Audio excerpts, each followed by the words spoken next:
Charlotte Whitmore lifted her chin, stepped out of the bride line, and told the richest man in Montana to his face that he ought to choose somebody else. "I ain't what you came for, sir. Nobody's ever wanted the fat girl, and I don't reckon you'll be the first." The whole town of Silver Creek went dead quiet. 10 women stood prettier, younger, thinner. But William Carter walked past every last one of them and stopped in front of her.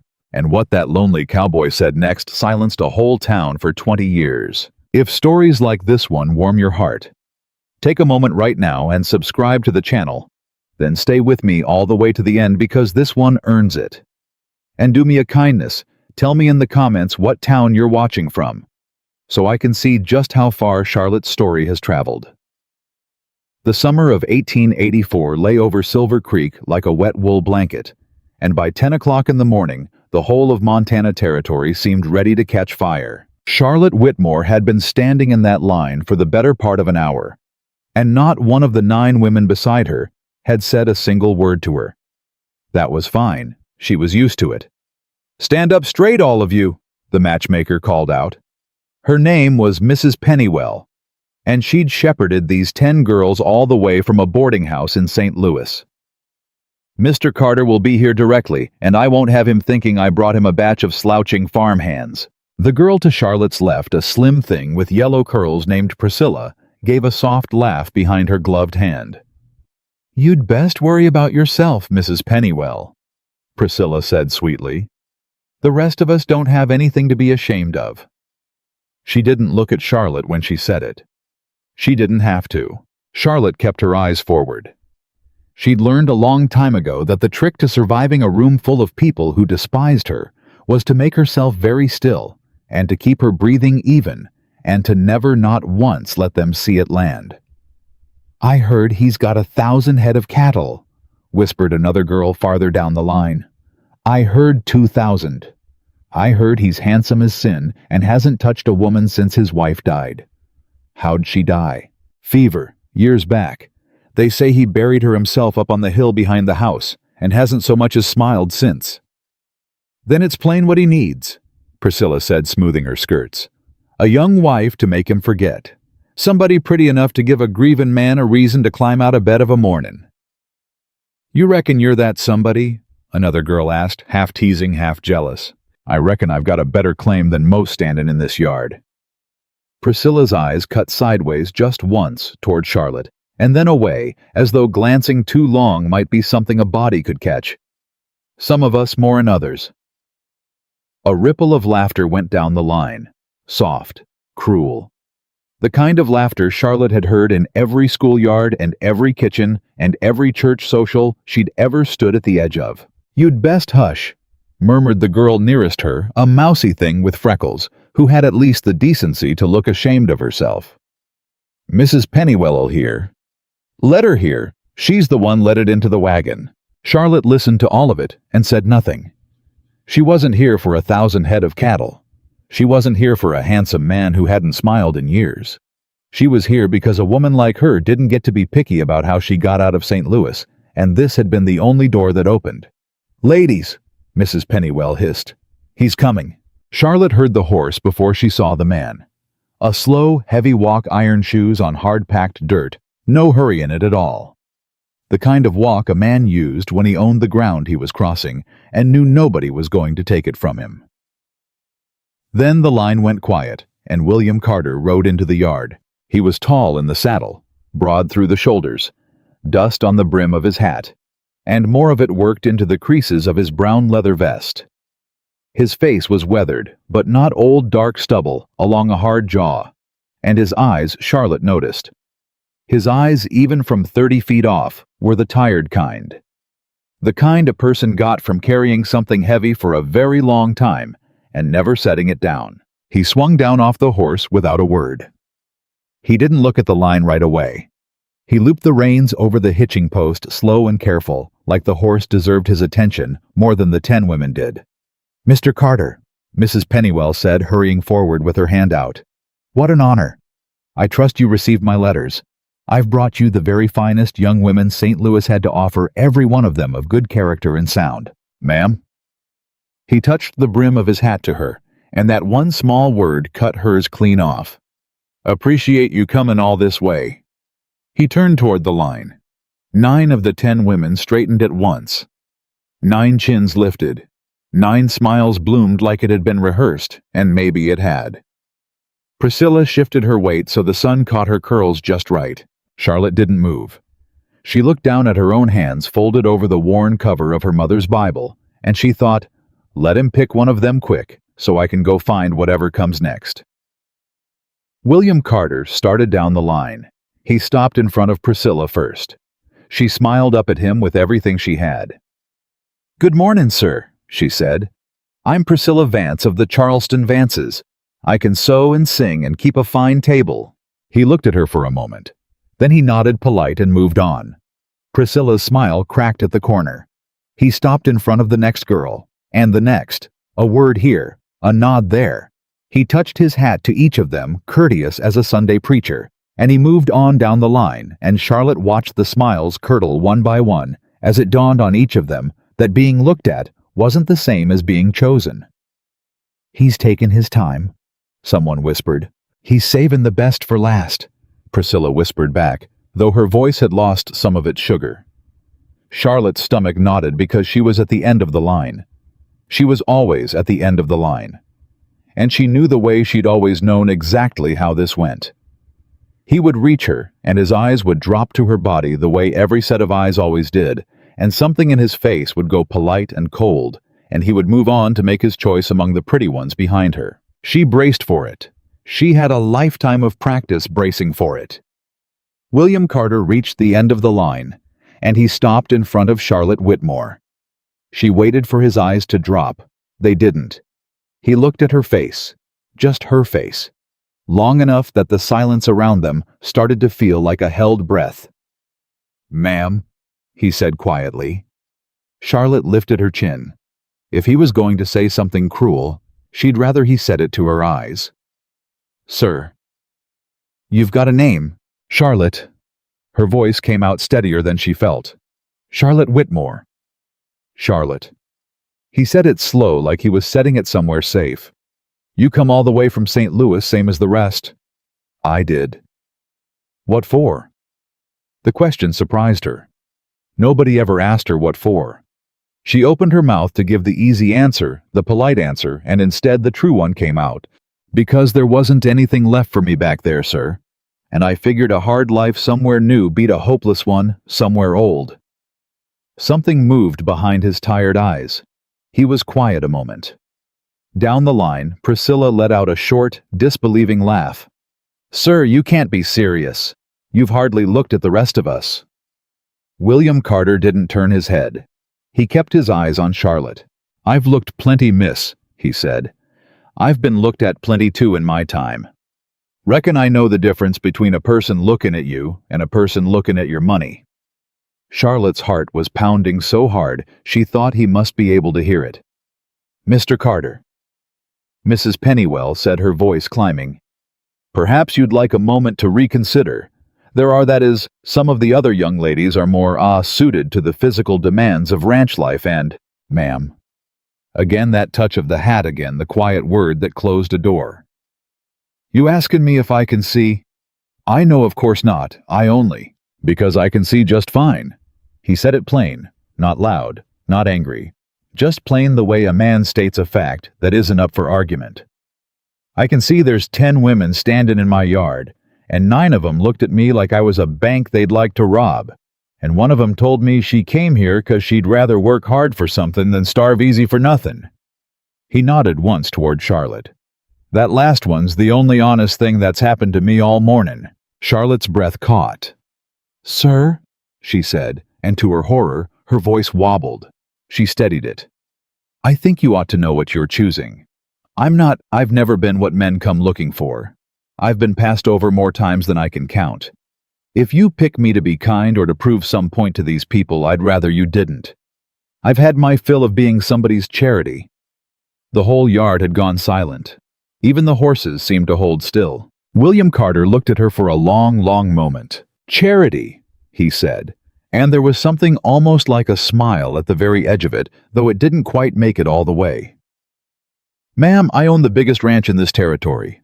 I've got more money than I know what to do with, and a house so quiet I can hear the clock ticking 2 rooms away. You reckon a man in my position hands out charity? I ain't looking to save anybody." He paused. "I'm looking for somebody who'd sit across a supper table and be real. And I found her at the end of a line where the rest of this town would have walked right on by." He straightened up and turned at last to face the whole gathered crowd, because a crowd had gathered. Of course it had. Half of Silver Creek had come to see which lucky girl the rich cowboy would pick. "I'll take Miss Whitmore," he said. "That's my choice. It ain't gonna change." For one heartbeat, nobody made a sound. Then the town found its tongue. "He can't be right in the head," someone muttered.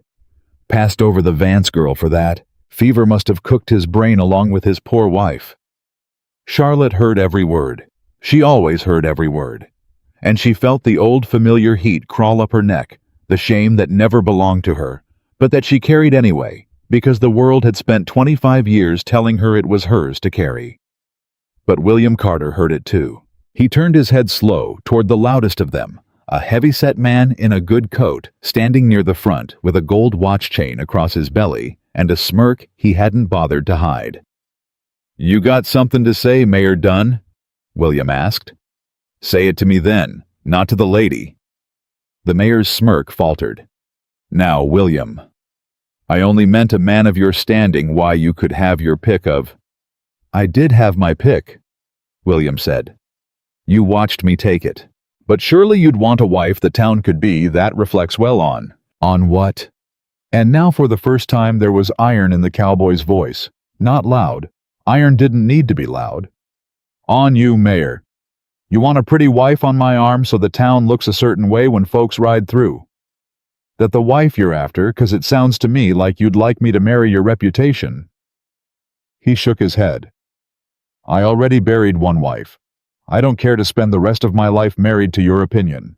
"You've been alone too long, William," the mayor said, softer now, wheedling, changing his coat. "It's twisted your judgment. Grief does that to a man. Nobody blames you for it, but that's why a man in your state oughtn't be trusted to choose for himself. Let those of us with clearer heads—" "My judgment." William repeated the words, slow, tasting them. "My judgment picked out the one honest soul in a yard full of folks trying to sell me something. My judgment stood me up in front of you and said no. If that's a grievin' man's twisted judgment, Mayor, I'd hate to see what you call the sound kind. Reckon it looks a lot like a man doing what he's told." Somewhere in the crowd a man laughed under his breath and tried to swallow it. "You'll regret this," Dunn said, and the wheedling was gone now, and what was left underneath it wasn't pretty. "Mark me, when the shine wears off, and you're sitting across the table from that, and the whole territory's laughing behind your back, you'll wish you'd listened to old Amos Dunn." "Maybe." William settled his hat back low. "But I'll be laughing with my wife, and you'll be laughing alone with all your fine opinions. I know which supper table I'd rather sit at." A few people laughed at that uneasy, surprised laughs, the kind that slip out before folks decide whose side they're on. Mayor Dunn's face went red as a brick. Charlotte, standing at the end of the line with her mother's Bible pressed to her chest, felt something she had not felt in a very long time. It took her a moment to even name it. It had been gone so long. It was the feeling of somebody standing in front of her, between her and the crowd, on purpose. "Sir?" she said quietly, so only he could hear. "You don't have to do this." He glanced back at her. "Do what?" "Fight them. For me. It'll wear you down. It always wears people down in the end." She swallowed.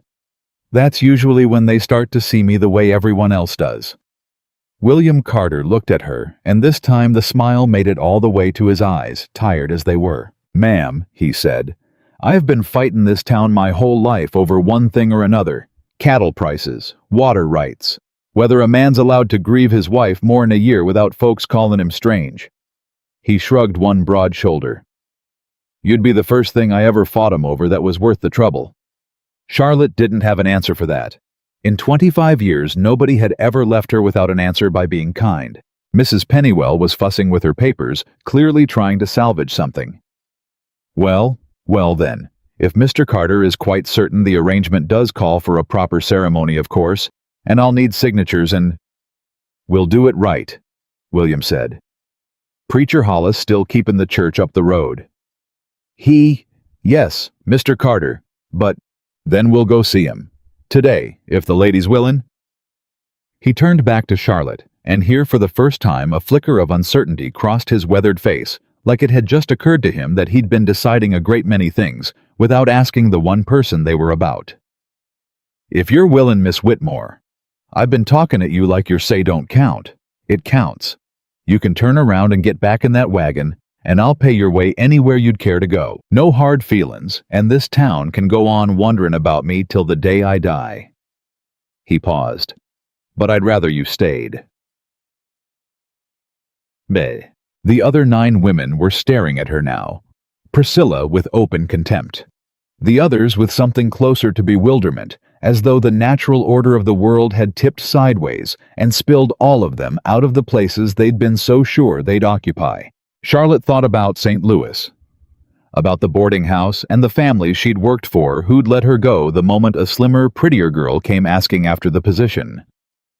She thought about her mother dead 2 years now who'd held her hand at the end and said, "Charlie, don't you ever let 'em make you small. You're not too much. There's just too many small-hearted people who can't hold all of you." She thought about being seen, about a stranger in a leather vest who'd looked at her face, and only her face, and asked her name, and asked her what for, and stood between her and a jeering town like it was the most natural thing in the world. "I'll stay," she heard herself say, and she watched something ease in William Carter's shoulders, some old tension going slack, like a man who'd braced for a no his whole life and gotten a yes. "All right then," he said softly. "All right." He offered her his arm. Charlotte looked at it, a crooked elbow held out for her to take, the way a gentleman offered his arm to a lady in the picture books she used to read as a girl, and had long since stopped believing had anything to do with her. She was aware of the whole town watching. She was aware of Priscilla's stare, and the mayor's red face, and Mrs. Pennywell's flustered clucking, and all the whispers waiting to be whispered the second the 2 of them were out of earshot. She took his arm. "Now hold on." Mayor Dunn had recovered himself and stepped forward, planting his considerable self square in their path. "William, I'll speak plainly as an old friend of your father's. This is a mistake. This town has watched you grieve for years, and we've been patient, and now you mean to shame us all by parading by marrying." He gestured at Charlotte, without quite looking at her, the way a man gestures at a piece of furniture in the wrong room.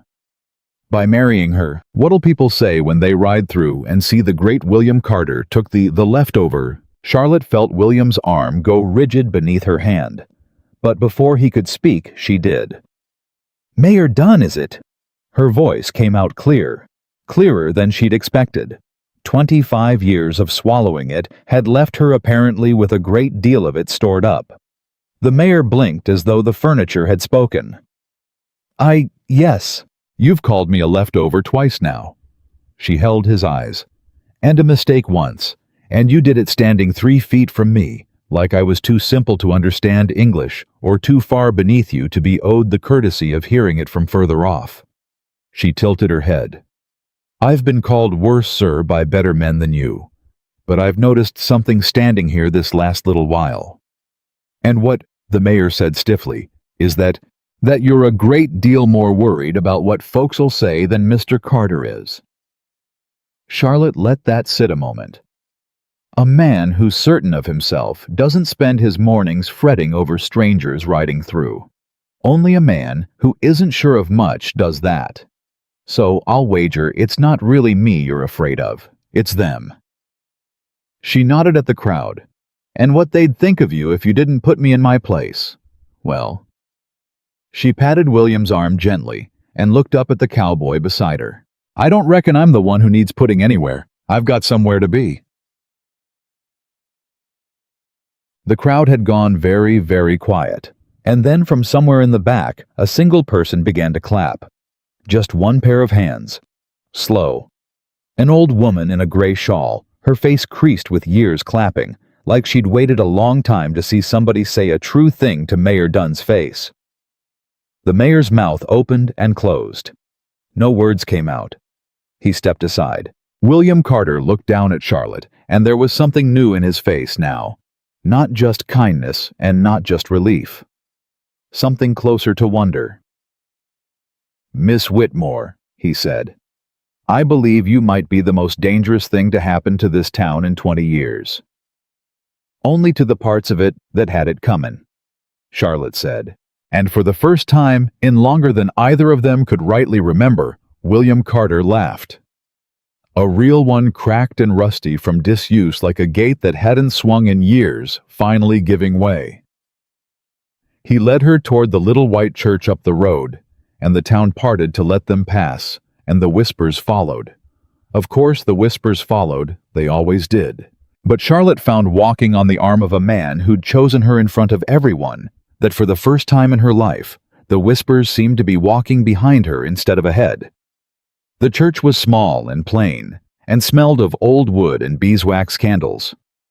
Preacher Hollis was a thin, kindly man, who'd been told nothing of the morning's events, and blinked in confusion when William Carter walked in with a woman on his arm, and said without ceremony, "Reverend, we'd like to be married. Married, today." The preacher looked from William to Charlotte and back. This is very sudden, William. And with the arrangement being what it is, mail order and all, I'd not want to rush a thing so sacred. Perhaps a few weeks to be certain. Reverend Hollis." William took his hat off entirely now and held it against his chest, and there was a plainness to him, a bare honesty that made Charlotte's throat tighten. "I've been certain of exactly two things in my life. First was that I loved my Sarah, God rest her, and I'd have followed her into the ground if the ranch hadn't needed tendin'. Second is this." He looked at Charlotte. "I don't need weeks. I need a witness and a Bible and a man of God. I'd be obliged if you'd be all three." Charlotte's eyes stung. She looked down at her mother's Bible still clutched in her hands. "Reverend," she said quietly, "I've got the Bible at least." Preacher Hollis looked at the worn book in her hands, and then at her face, and something in his own softened. "Well," he said, "I suppose the Lord's less interested in the calendar than folks give him credit for." He gestured them toward the front. "Come along then, come along." They were married in an empty church with the old woman in the gray shawl for a witness. She'd followed them up the road, it turned out, and slipped into a back pew, and when the preacher asked if anyone would stand up for the bride, she rose up on creaking knees and said, "I will. Somebody ought to, and I like the look of her." Her name was Widow Hartley, and she would matter later, though Charlotte didn't know that yet. Charlotte spoke her vows in a voice that only shook a little. William spoke his in that same low, certain way. He'd said everything all morning like a man laying stones in a foundation he meant to build a life on. And when Preacher Hollis said the words that made it done, William Carter did not kiss his new wife. Not there, not in front of the witness, not so soon. He simply took Charlotte's hand in both of his, her small, soft hand, swallowed up in his big, rough ones. And he held it, and he looked at her, and he said, "I meant it. Every word. You didn't get chosen 'cause nobody else would have you. You got chosen 'cause I've been looking a long time and it was you." He pressed her hand. "Don't you go believin' otherwise no matter what this town tells you.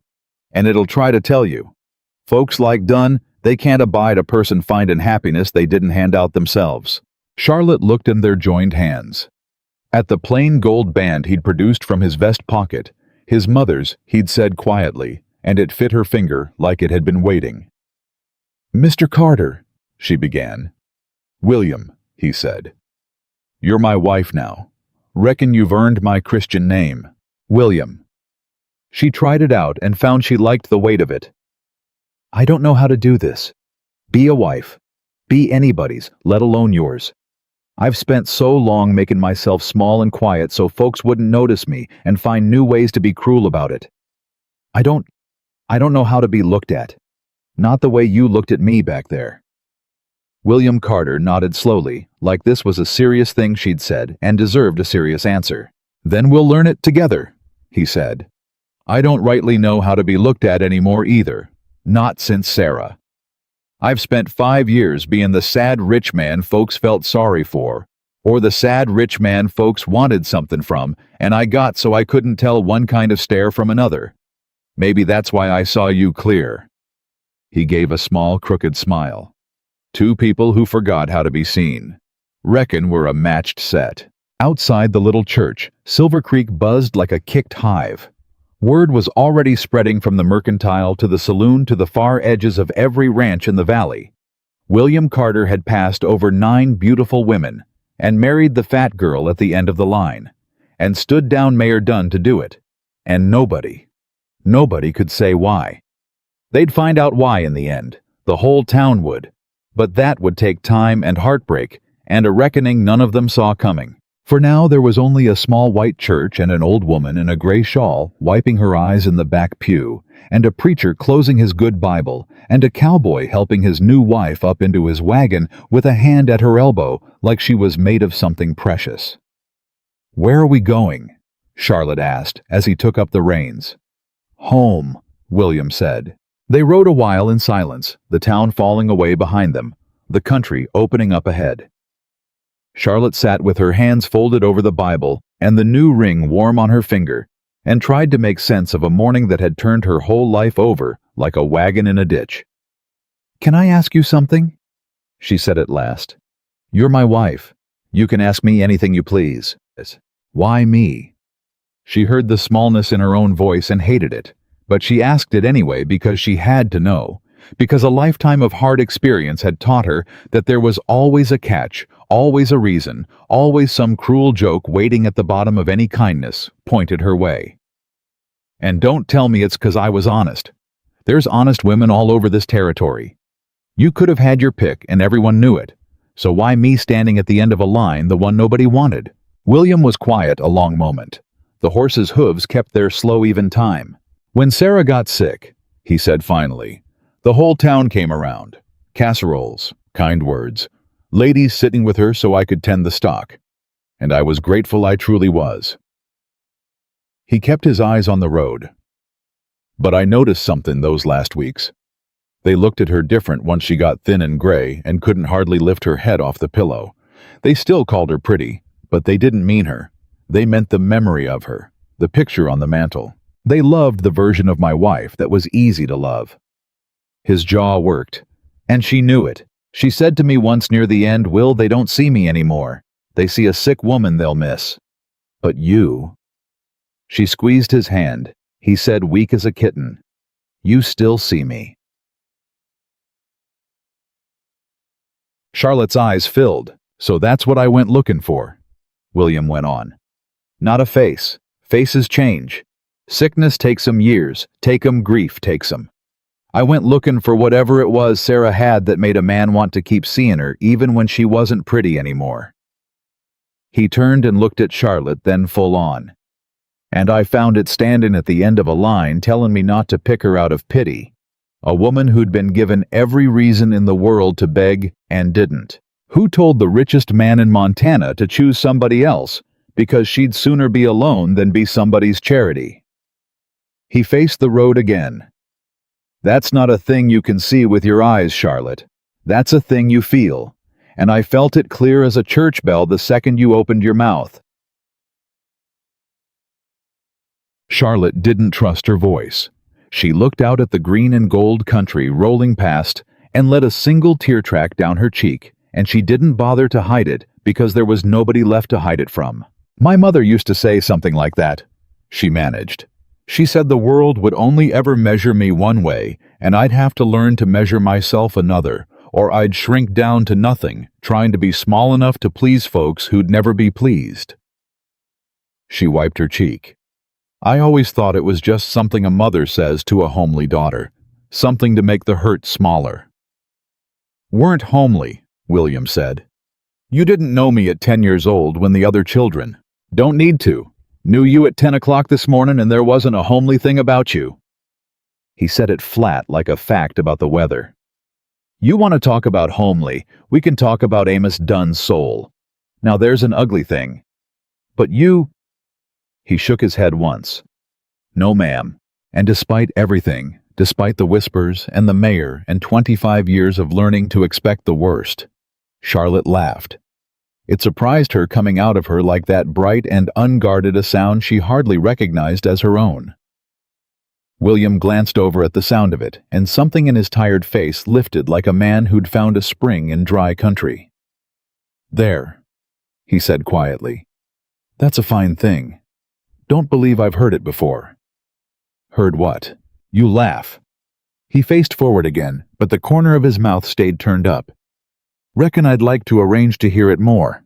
"Home," William said, and Charlotte Whitmore Carter, who had never in her 25 years had a home that anyone couldn't take away from her on a whim, turned that one word over in her heart, the whole long ride out of town, past the staring faces and the whispering porches, out to where the road opened up and the country rolled green and gold to the mountains. And there was nobody left to watch and no one left to judge, and only the two of them, and the slow, steady horse, and the enormous quiet of a life neither of them had ever imagined they'd be allowed to have. "Home," she said softly to nobody but herself.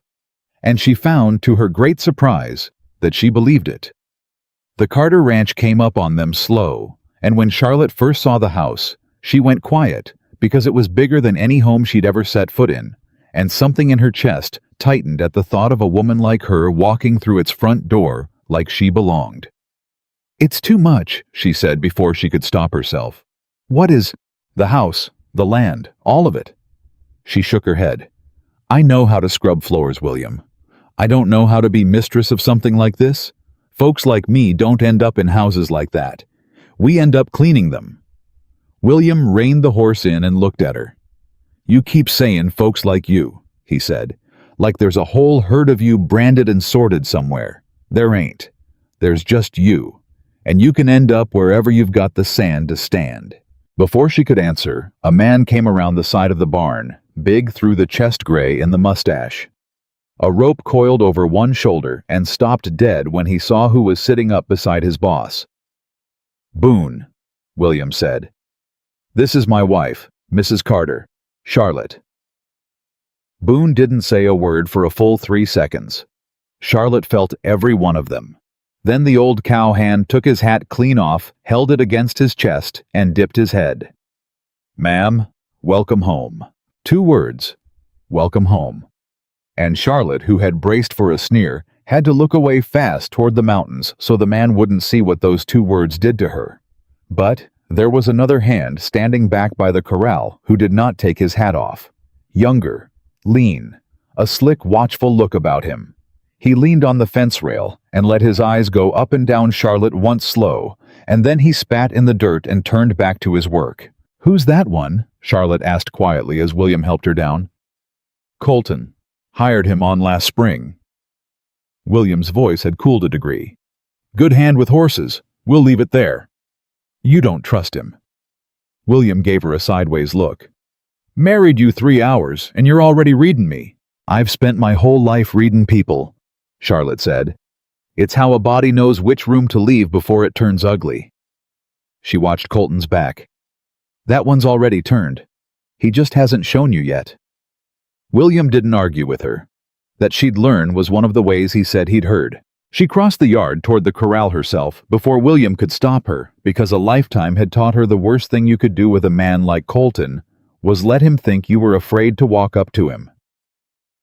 "You'd be Colton," she said. He turned slow, chewing something, and looked at her the way a man looks at a horse he means to lowball.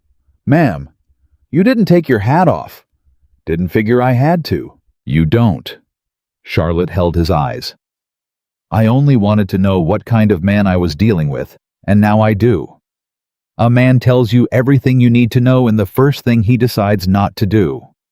She smiled at him, pleasant as Sunday. "You have a good afternoon, Mr. Colton. I'll be seeing you at supper." "Don't eat with the house." "No," she agreed. "You don't. I noticed that too." And she turned and walked away, and left him standing there chewing on nothing, trying to work out whether he'd just been threatened by the fattest woman in the territory and hating that he couldn't be sure. Inside the house was clean, but wrong clean. The way a place is clean when nobody truly lives in it, when a man dusts because dusting is a chore, and not because a home deserves tending. There was a rifle over the door and a good table with one chair pulled out and 3 shoved in. And on the mantel, in a silver frame, a photograph of a fair-haired woman with a gentle face. Charlotte stopped in front of it. "Sarah," she said. It wasn't a question. "Sarah." William stood in the doorway with his hat in his hands. "You want me to take it down? It's all right. You wouldn't be the first wife to want a dead one off the wall." "Don't you dare!" Charlotte turned. "She was your wife. She kept this house. She loved you and you loved her. And she died, and none of that stops being true, because I'm standing here now." She looked back at the photograph. "I won't be a woman who makes a man ashamed of his grief. I've been made ashamed of enough things by enough people. I won't do it to you." William didn't say anything. When she glanced over, he had turned his face to the window and his jaw was working, and she understood she'd best let him have the moment alone. So instead, she rolled up her sleeves. "Where do you keep your flour?" she said. William turned back, and his eyes were wet, but his voice came out steady.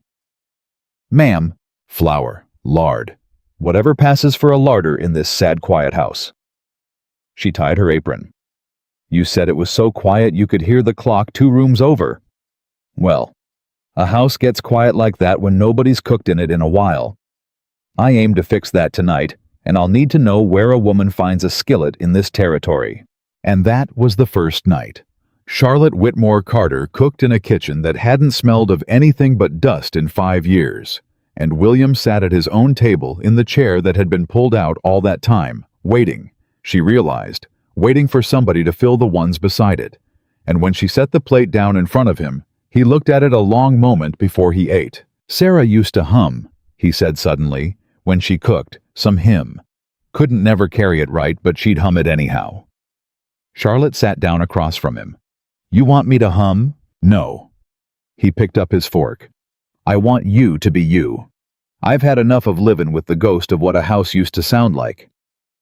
He took a bite and closed his eyes, and when he opened them, something in him had eased. "This is the first real supper this table's held in 5 years. I'd like you to know that. In case a day ever comes, you doubt you belong here." "I'll doubt it every day," Charlotte said quietly. "That's not a thing a person unlearns in a week, William. 25 years of being told you're too much doesn't wash out because one good man set a 4th chair at the table." She looked down at her plate. "So don't take it hard when I do. Just keep setting the chair. That's all a body like me needs. Somebody who keeps setting the chair even on the days I can't believe it's mine." William put down his fork. He looked at her a long moment across the lamplit table. "Every night," he said. "Long as I've breath in me. I'll set that chair every night, and one of these years you'll sit down in it without flinching, and I'll get to be here to see it." He picked the fork back up. "That's a thing worth staying alive for, I reckon. More'n I've had in 5 years. Charlotte looked at him. Then she looked at the empty chairs. And for the first time she let herself imagine just for a moment filling them. The days that followed found their own rhythm, and it surprised her how quick that happened. She scrubbed the wrongness out of the house first. Not the memory of Sarah that stayed, but the deadness, the museum stillness of a place kept but not lived in. She put up curtains. She planted the kitchen garden that had gone to weeds. She learned the names of the hands and which ones took sugar in their coffee, and she fed them all of them at the long table on the porch. And one by one those hard-weathered men stopped calling her Mrs. Carter and started calling her Miss Charlie, which from a cowboy is close to love, all except Colton. It was Widow Hartley who first put a name to the thing Charlotte had been feeling.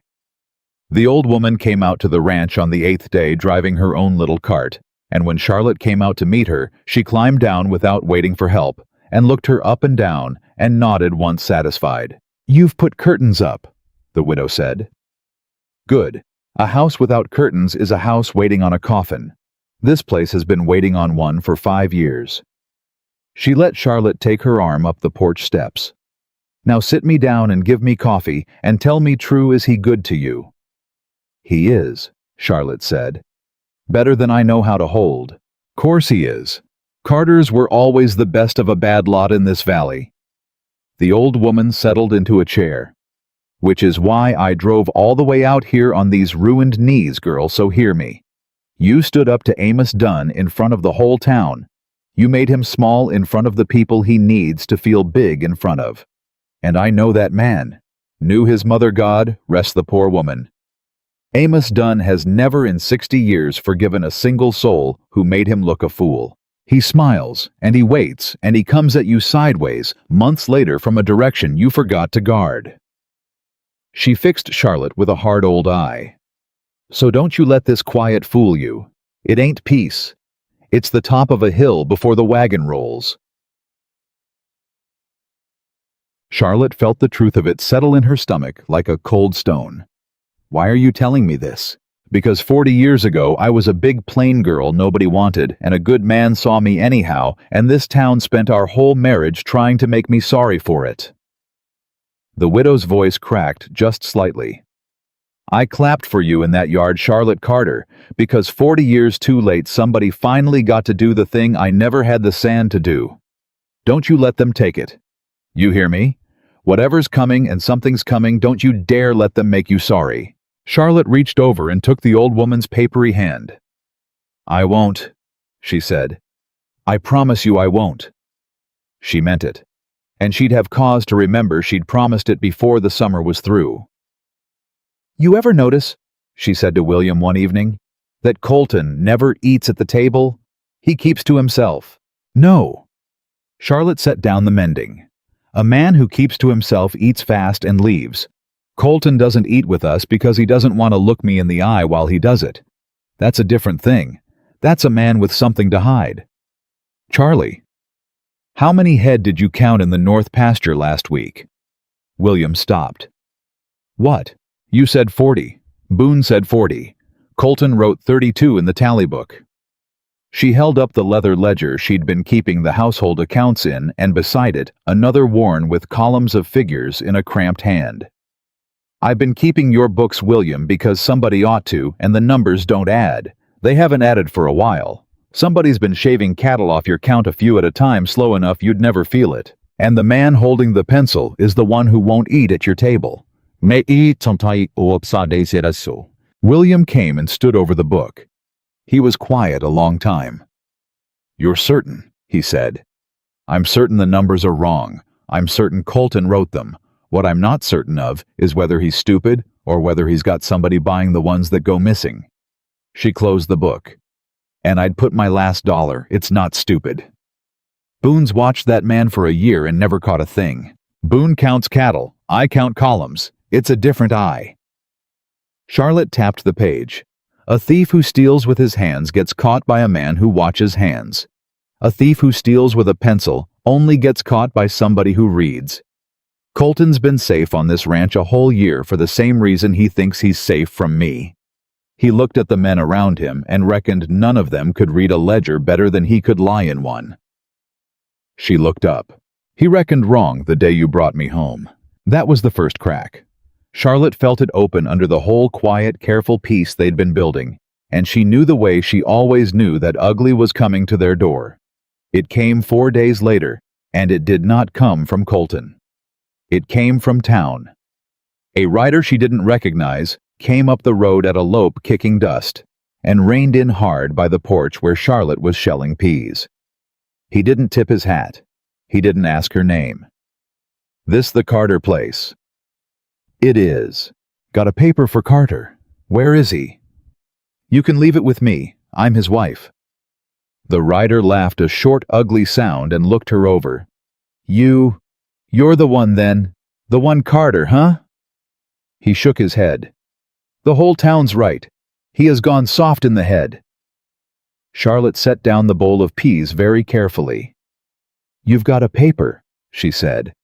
Give it here, or ride back and tell whoever sent you that Carter's wife wouldn't take it, and let's see how that suits him. Something in her voice made the man stop laughing. He tossed the folded paper down onto the porch boards at her feet, a small cruelty making her stoop, and wheeled his horse and rode off. Charlotte did not stoop. She waited until Boone came around the barn, and she said, Boone, would you be so kind? And the old man picked the paper up and handed it to her with both hands like it mattered that she not have to bend for it. And it did matter. They both knew it did. She read it, and her blood went cold. When William came in at dusk, she was sitting at the table with the paper flat in front of her and the lamp not yet lit, and he knew before he'd got his hat off that something was wrong. "Charlie? Sit down," she said. "And I need you to listen to me the way I've come to know you can listen and not go for that rifle over the door until I'm through, because that's exactly what they want you to do." He sat. "It's a claim," Charlotte said, "against the North Section, the best of your water. It says here that the original survey was filed wrong 20 years back, that the section line runs a quarter-mile south of where your fences stand, and that the land you've grazed and watered and paid taxes on your whole life was never legally yours to begin with. It's signed by the Territorial Land Office." She slid it across to him. "And it's countersigned by Mayor Amos Dunn." The name landed in the room like a dropped stone. William read it twice. His hands were very still. "Sarah's father filed that survey," he said quietly, "with his own hand. There was nothing wrong with it. I watched him do it when I was a boy." "I believe you." "Then how?" "Because a survey's just paper, William. And paper can be lost, and paper can be redrawn, and a man with an office and a friend at the land office can make the true thing disappear and put a lie in its place, and once the lie is filed, it becomes the law until somebody with more money and more time proves otherwise." Charlotte's jaw set. "Dunn didn't come at you over the ranch. He came at you over me. He stood in that yard and told you you'd regret it, and this is the shape the regret takes. He can't stand that you defied him in front of the whole town. So he means to take the thing you love and dress it up as the law." William was on his feet. "Then I'll ride into town tonight and do what shoot the mayor yell at the land office." She caught his sleeve. "That's the play, William. That's exactly the play. You're William Carter, the grieving rich man who married the fat girl and went strange. All Dunn needs is for you to lose your temper in public, put your hands on somebody. Give the town a reason to say, 'See, we told you he's not fit.' The grief broke him. Then it's not just your land they take, it's the ranch, the hands' livelihoods, all of it, and they'll do it wearing the face of good sense. A hot-headed man is the easiest man in the world to rob. He robs himself and calls it honor." William stared at her. Slowly, he sat back down. "You've thought all this through in about a minute and a half," he said. "I've spent 25 years watching people decide things about me before I open my mouth," Charlotte said. "You learn to think 2 steps ahead of cruelty, or cruelty eats you. It's the only skill being unwanted ever gave me. And thank God for it, because tonight you need it." She turned the paper around. "We don't fight this with a rifle. We fight it with paper. Dunn made it a matter of documents, so we'll beat him with documents. Somewhere in this house or in that land office, there is a copy of the true survey. The original one, Sarah's father filed, because the government keeps 2 of everything. We find it, we prove the filing date. We prove his is the forgery, and then it's not Carter, the crazy widower, against the good mayor. It's a proven liar and forger against a man who kept his fences honest for 40 years. That's a fight we win, but only if you keep your head." For a long moment, William said nothing. Then he reached across the table and put his big, rough hand over her small one, and she felt it trembling. Not with fear, she understood, but with the effort of holding still. "Sarah couldn't have done this," he said very low. "God love her. She was the gentlest soul I ever knew, but she'd have wept and asked me to fix it. You're not asking me to fix it. You're telling me how." He shook his head slowly. "I keep waiting to find out I picked wrong. And every day you show me I picked righter than I ever knew." Charlotte's eyes stung, but there was no time for it, and she blinked it back. "Then here's the first thing," she said. "Colton. He's been thinning your herd for months. I'd wager my life he's Dunn's man on this ranch put here last spring, right about the time you turned strange and Dunn started worrying you'd never remarry and give him something to lever you with. Colton's been feeding cattle out the back door and feeding Dunn everything that happens under this roof. Which means Dunn knows exactly what we do the moment we do it. So we don't let Colton see us do it." So we let Colton see us do the wrong thing." Charlotte almost smiled, and it wasn't a warm smile. It was the smile of a woman who'd finally been handed a fight she was built for. "We let him carry a lie back to his master, and while Dunn's chasing the lie, we go find the truth." William looked at his wife of 11 days across the lamplit table. "Charlotte Carter," he said, "remind me to never once in my life get on the wrong side of you." "You won't," she said. "You're the only person in 25 years who got on the right side of me on purpose. I don't intend to let a small, jealous man in a good coat take that away." She stood and lit the lamp at last, and the warm light filled the kitchen that had been dead 5 years, and was not dead anymore. Now, where would Sarah's father have kept his important papers? Think. A strongbox, a bank, a hidey hole. Where does a careful man put the deed to everything he owns? William was quiet, thinking back through years he'd tried hard not to walk through. "There's a box," he said slowly. "A tin box.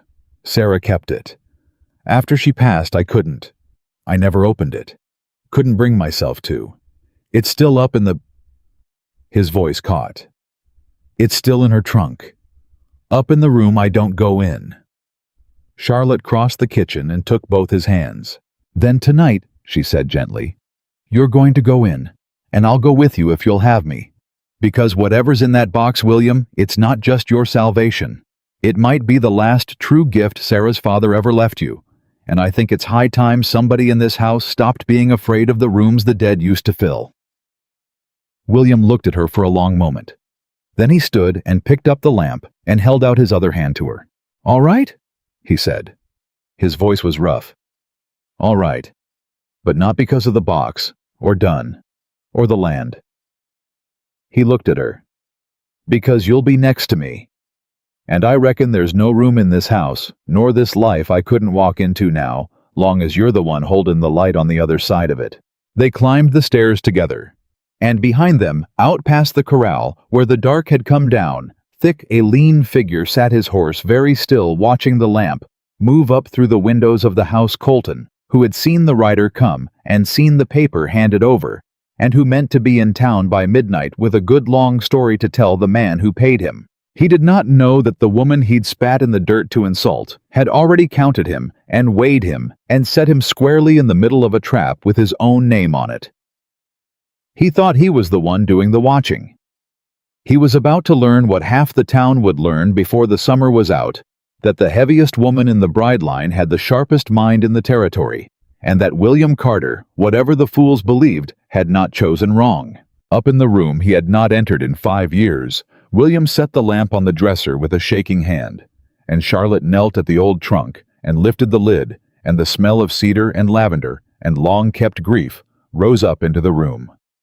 And there, beneath a folded quilt, a dead woman's hands had stitched, wrapped in oilcloth, and tied with string, gone brittle with age, was a flat tin box.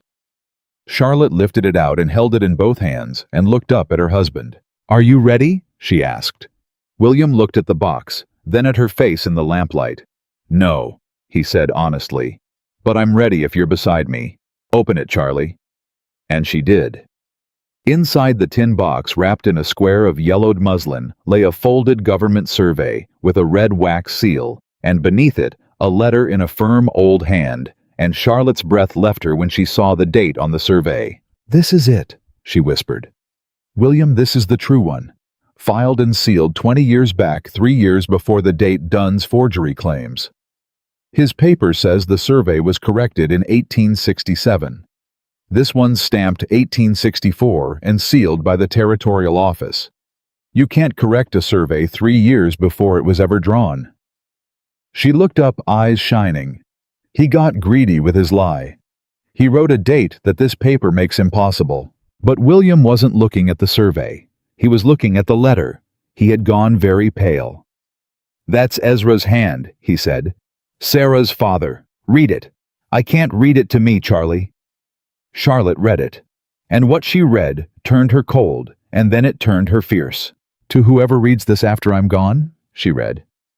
"If it's my son-in-law William, then know that in the spring of 1870, Amos Dunn came to me and offered me $400 to swear my northern line ran short, so a man he favored could file on the water. I refused him. He told me a poor memory was worth more than an honest one in this territory. I told him to get off my land. He has hated me quiet ever since. I keep this survey sealed and hid because I do not trust that man near a records office, and I fear that when I am gone and cannot speak, he will do to my daughter's inheritance what he could not do to my face. If you are reading this, William, then I was right and he has moved. God keep you. Fight him. Ezra Blackwood. The kitchen was so quiet, Charlotte could hear the clock 2 rooms over. 20 years, William said hoarsely. He's wanted this for 20 years. He waited out a good man's whole life to come at his grave. And he waited for you to be weak, Charlotte said. Grieving. Alone. He thought a broken man would never fight. He never counted on. She stopped. On you, William finished. He took her face in his hands. He never counted on you. William sat down slow at the table, the letter still in his hand, and for a long moment he couldn't speak at all. Ezra never told me, he said finally. All those years, he carried this and never said a word. Sat across this very table from me 100 Sundays and never let on a man was circling his grandchildren's land like a wolf. He pressed the heel of his hand to his eyes. He was protecting me, even then. Even from the grave he's still. His voice broke. And I let his daughter's house go dark for 5 years. I let her father's ranch drift while I sat and grieved. If Dunn had come a year ago, he'd have found me too sunk to lift a hand. But he didn't come a year ago. Charlotte knelt by his chair and took the letter gently from him. He came now, and now there's 2 of us. Ezra wrote "Fight him, William," and he wrote it to a man he trusted to do it. Don't you sit here and tell me you failed him. You're about to do the one thing he asked. That's not failing a man, that's keeping faith with him. She pressed the letter to his chest over his heart. So let's keep it. William looked at her for a long moment, and then he covered her hand with his and nodded. And when he stood again, the grief had burned down into something harder and steadier. Charlotte's heart pounded, but she made herself think because feeling could come later, and cruelty would not wait. Listen to me. This box is everything now. This survey and this letter are the only thing standing between us and losing it all, and there's a man on this ranch tonight who'd trade them to Dunn for a handful of silver. She wrapped the papers back in the muslin. We don't sleep with these in the house where Colton can find them. First thing at dawn, one of us rides them to the county seat and files a certified copy with the circuit clerk where Dunn's got no reach. Once it's on the county record, it's out of his hands forever. He can burn every copy in Silver Creek, and it won't save him. Then we ride tonight. No. Charlotte shook her head. We ride at dawn in the open calm as churchgoers, because a man who rides out in the dark looks like a man with something to hide, and that's another story Dunn would love to tell. We do this in daylight, where the whole valley can see 2 honest people going about honest business. She pressed the wrapped papers into his hands. But tonight, we bait our hook. At supper with the window open, and Colton within earshot loitering by the woodpile, the way he always did. Charlotte said loud and clear. So it's decided. We'll bury the box out at the old well come morning, William, where nobody'd think to look, and leave it be till the lawyer sends for it. And William, God bless him, played it plain and said, Whatever you think best, Charlie. And by the time the plates were cleared, Colton's horse was gone from the corral. He took it, Boone said, coming in from the dark. Lit out south not 10 minutes ago. Didn't even saddle proper. Then he's running to Dunn with a lie, Charlotte said. And by morning, half of Silver Creek will be watching the old well for us to bury a box that's already going to be in a county safe 40 miles the other direction. She let out a breath. Boone, I need you at that well before first light. Sit where you can see it. I want to know exactly who comes to dig up nothing. The old cowhand's mustache twitched. It was as close as he came to a smile. Ma'am, in 40 years I never once enjoyed taking an order till just now. She almost laughed. And then, because she was tired and frightened and had held herself upright all day the way she'd held herself upright her whole life, she felt the fear come up her throat at last, and she turned to the window so the men wouldn't see it. William saw it. William always saw it. He came and stood behind her, not touching, just there. "You can be scared," he said quietly. "You don't have to be the strong one every minute, not with me. I'll hold the strong end a while. That's what a husband's for." Charlotte pressed her lips together. "I've never had anybody offer to hold the strong end. I don't rightly know how to hand it over." "Then keep hold of it tonight," William said. "But know the offer stands. It'll always stand." And he put one hand on her shoulder, and she let it stay, and for a moment the fear in her chest went quiet. They rode for the county seat at first light, the two of them together, because Charlotte would not let those papers out of her own sight, and William would not let her ride 40 miles of open country alone. And it was well they went together, because they were not 5 miles down the road when a rider came up hard behind them, and Charlotte turned in the saddle and saw it was one of Colton's friends from town, spurring to catch them. "Ride on," she told William. "Don't stop. Don't let on we're carrying anything but our own selves to church." "Mornin'," the rider called, drawing even breathing hard. "Long way from home, ain't you? Where's a couple lovebirds headed so early?" "County seat," Charlotte said pleasantly. "To see about a christening gown my mother left me in her will. Sentimental thing. You're welcome to ride along and watch me weep over lace if you've the stomach for it." The man's eyes went to her saddlebag. "Heard tell you had some other business over that way. Did you?" Charlotte smiled. "Well, you heard tell I'd bury a box at the old well too, didn't you? And I hear a good number of Silver Creek's finest spent a fine evening digging up worms out there by lantern light." She let that land. "You go on back and tell whoever's paying you to spread stories that Mrs. Carter said good morning and that she hopes he sleeps well, because I surely do." And she clucked to her horse and rode on, and the man sat his mount in the middle of the road, red-faced, and did not follow. "He'll tell Dunn we came this way," William said low. "Let him. By the time Dunn works out why, it'll be filed and sealed and past his reach." She patted the Bible in her saddlebag. "A lie travels fast, William. But the truth, once it's written down and sealed by a clerk who's never heard of Amos Dunn, the truth doesn't travel at all.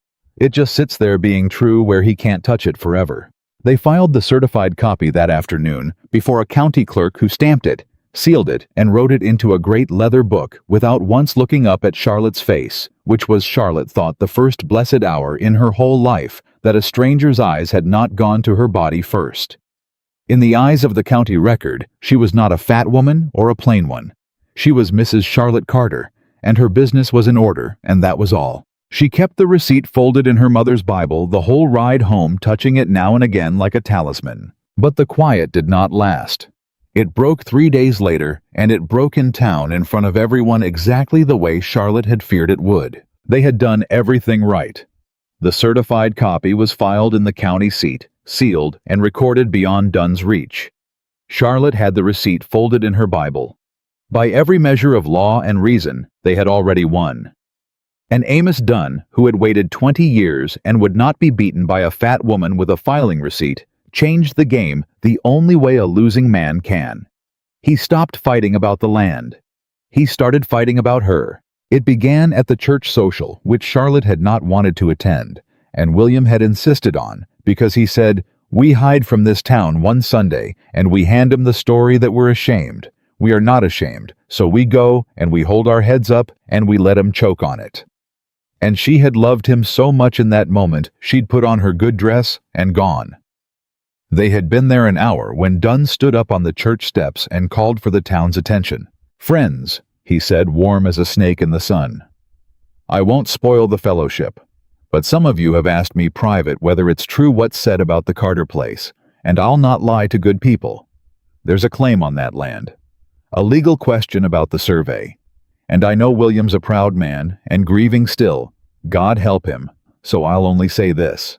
When a man's judgment fails him so badly, he passes over 10 decent Christian women to marry a. And here, he let his eyes go to Charlotte, slow, deliberate, so the whole crowd's eyes would follow, to marry what he married well. It does make a body wonder what else that judgment's gotten wrong. Wonder whether the poor man's fit to hold a ranch at all." The crowd murmured, and Charlotte felt every eye in that churchyard swing to her, weighing her, measuring her, deciding the way eyes had decided about her for 25 years, that she was the flaw, the mistake, the thing that proved the man beside her broken. William's hand went white-knuckled around his hat.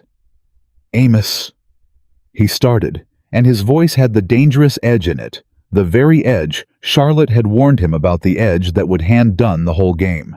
"William?" Charlotte caught his arm. "Don't. That's the trap. That's the whole trap."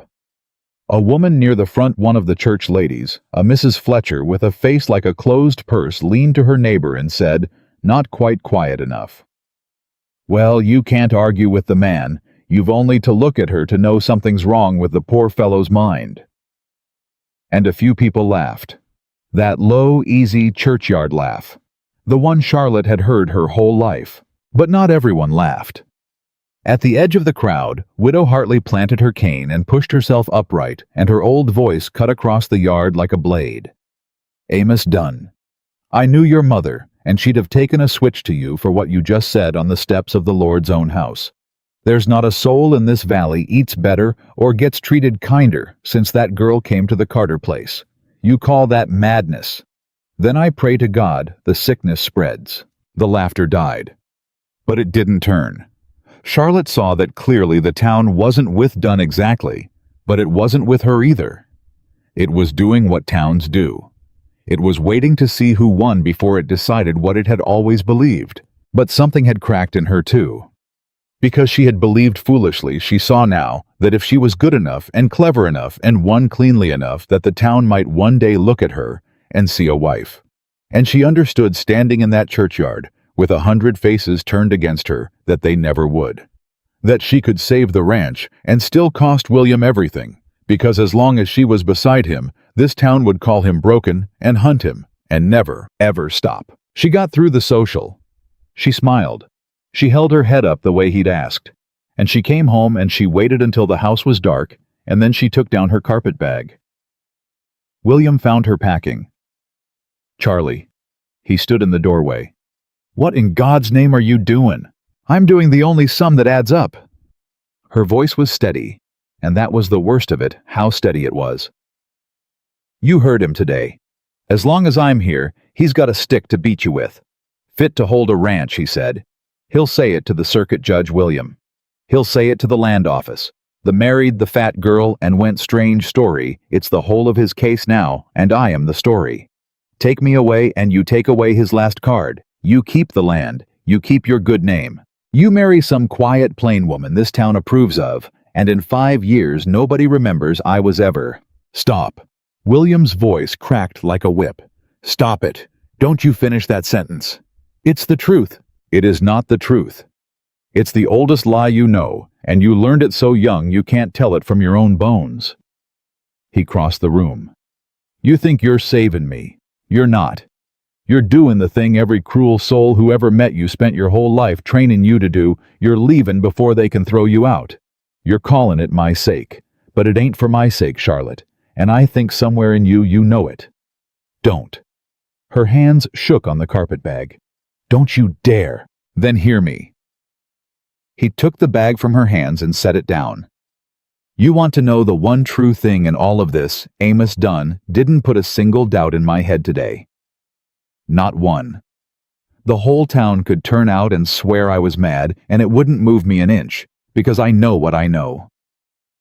There's exactly one person in this valley who ever believed you didn't belong here." He held her eyes. "And she's standing in front of me with a bag in her hand. It was never the town, Charlie. The town's just noise. The only person who never believed you belonged here is you." Charlotte stood very still. "I chose you in front of everybody." William said quieter now. "I stood down Dunn for you twice. I'd stand him down 100 more times and count it the best work of my life. But I cannot stand between you and the one enemy I can't reach. I can't fight the voice in your own head that tells you you're too much, that tells you to run before you're sent. Only you can fight that one.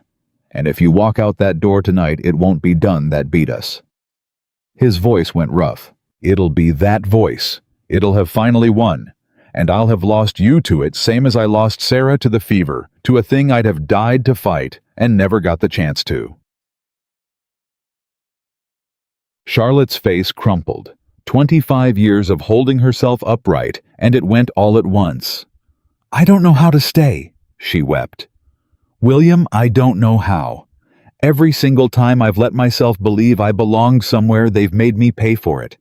Every time. And it hurts less to leave first. It always hurts less to leave first. I know it does." He pulled her against his chest, and she let him, and she cried into his shirt the way she had not cried since her mother died. "I know. But less hurt ain't the same as more life, Charlie. You've had a lifetime of the arrangement that hurts least. I'm asking you to try the one that hurts and heals both, the one with me in it, because I promise you on Sarah's grave and my mother's ring that whatever this town throws, I will stand in front of it every day, till one of us is in the ground. Just don't make me stand in front of an empty house. That's the one thing I can't do. I already did 5 years of that. I can't go back." "Yiki, van in?"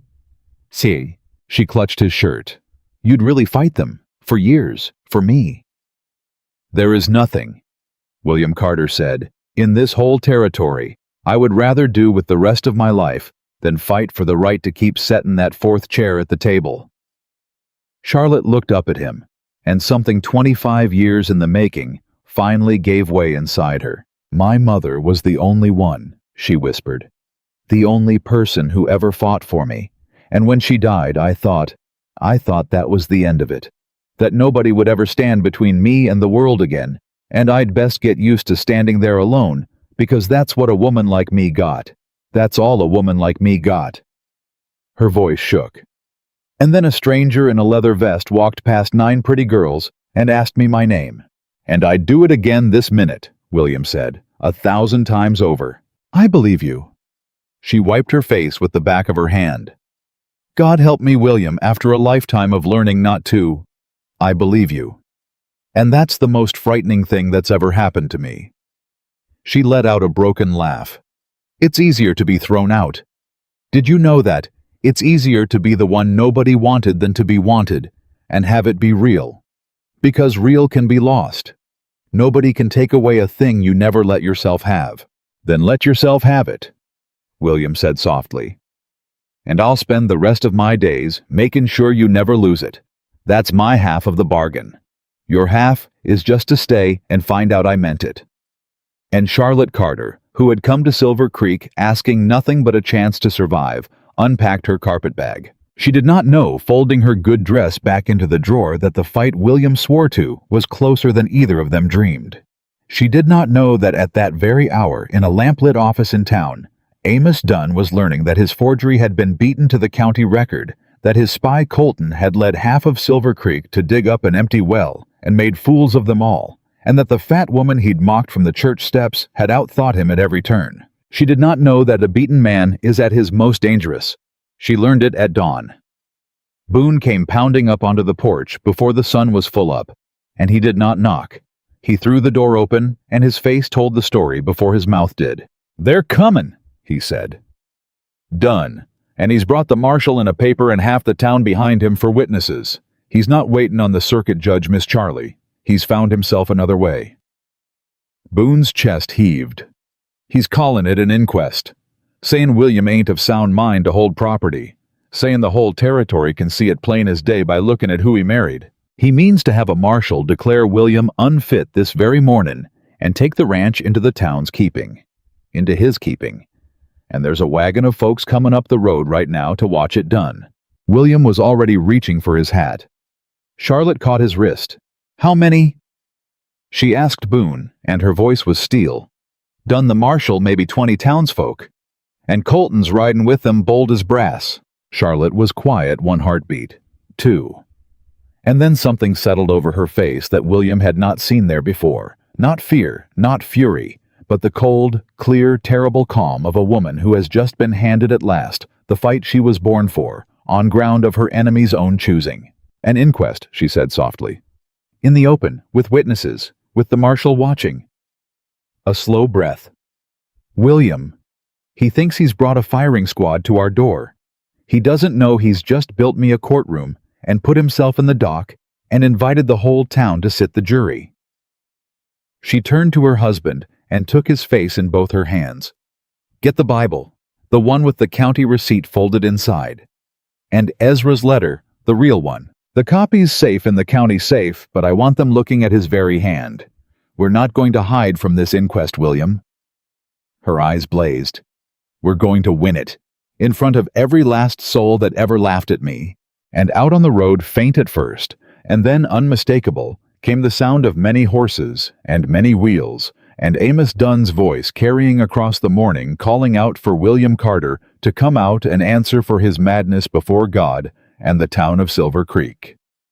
Charlotte Carter picked up her mother's Bible, squared her shoulders, and walked out the front door to meet them. They came into the yard, the way a mob always comes, loud and certain, and Amos Dunn rode at the head of them with a paper held high like a preacher holds a Bible. And beside him rode a lean gray man with a marshal's star pinned to his coat and a face that gave away nothing at all. William Carter, Dunn called out.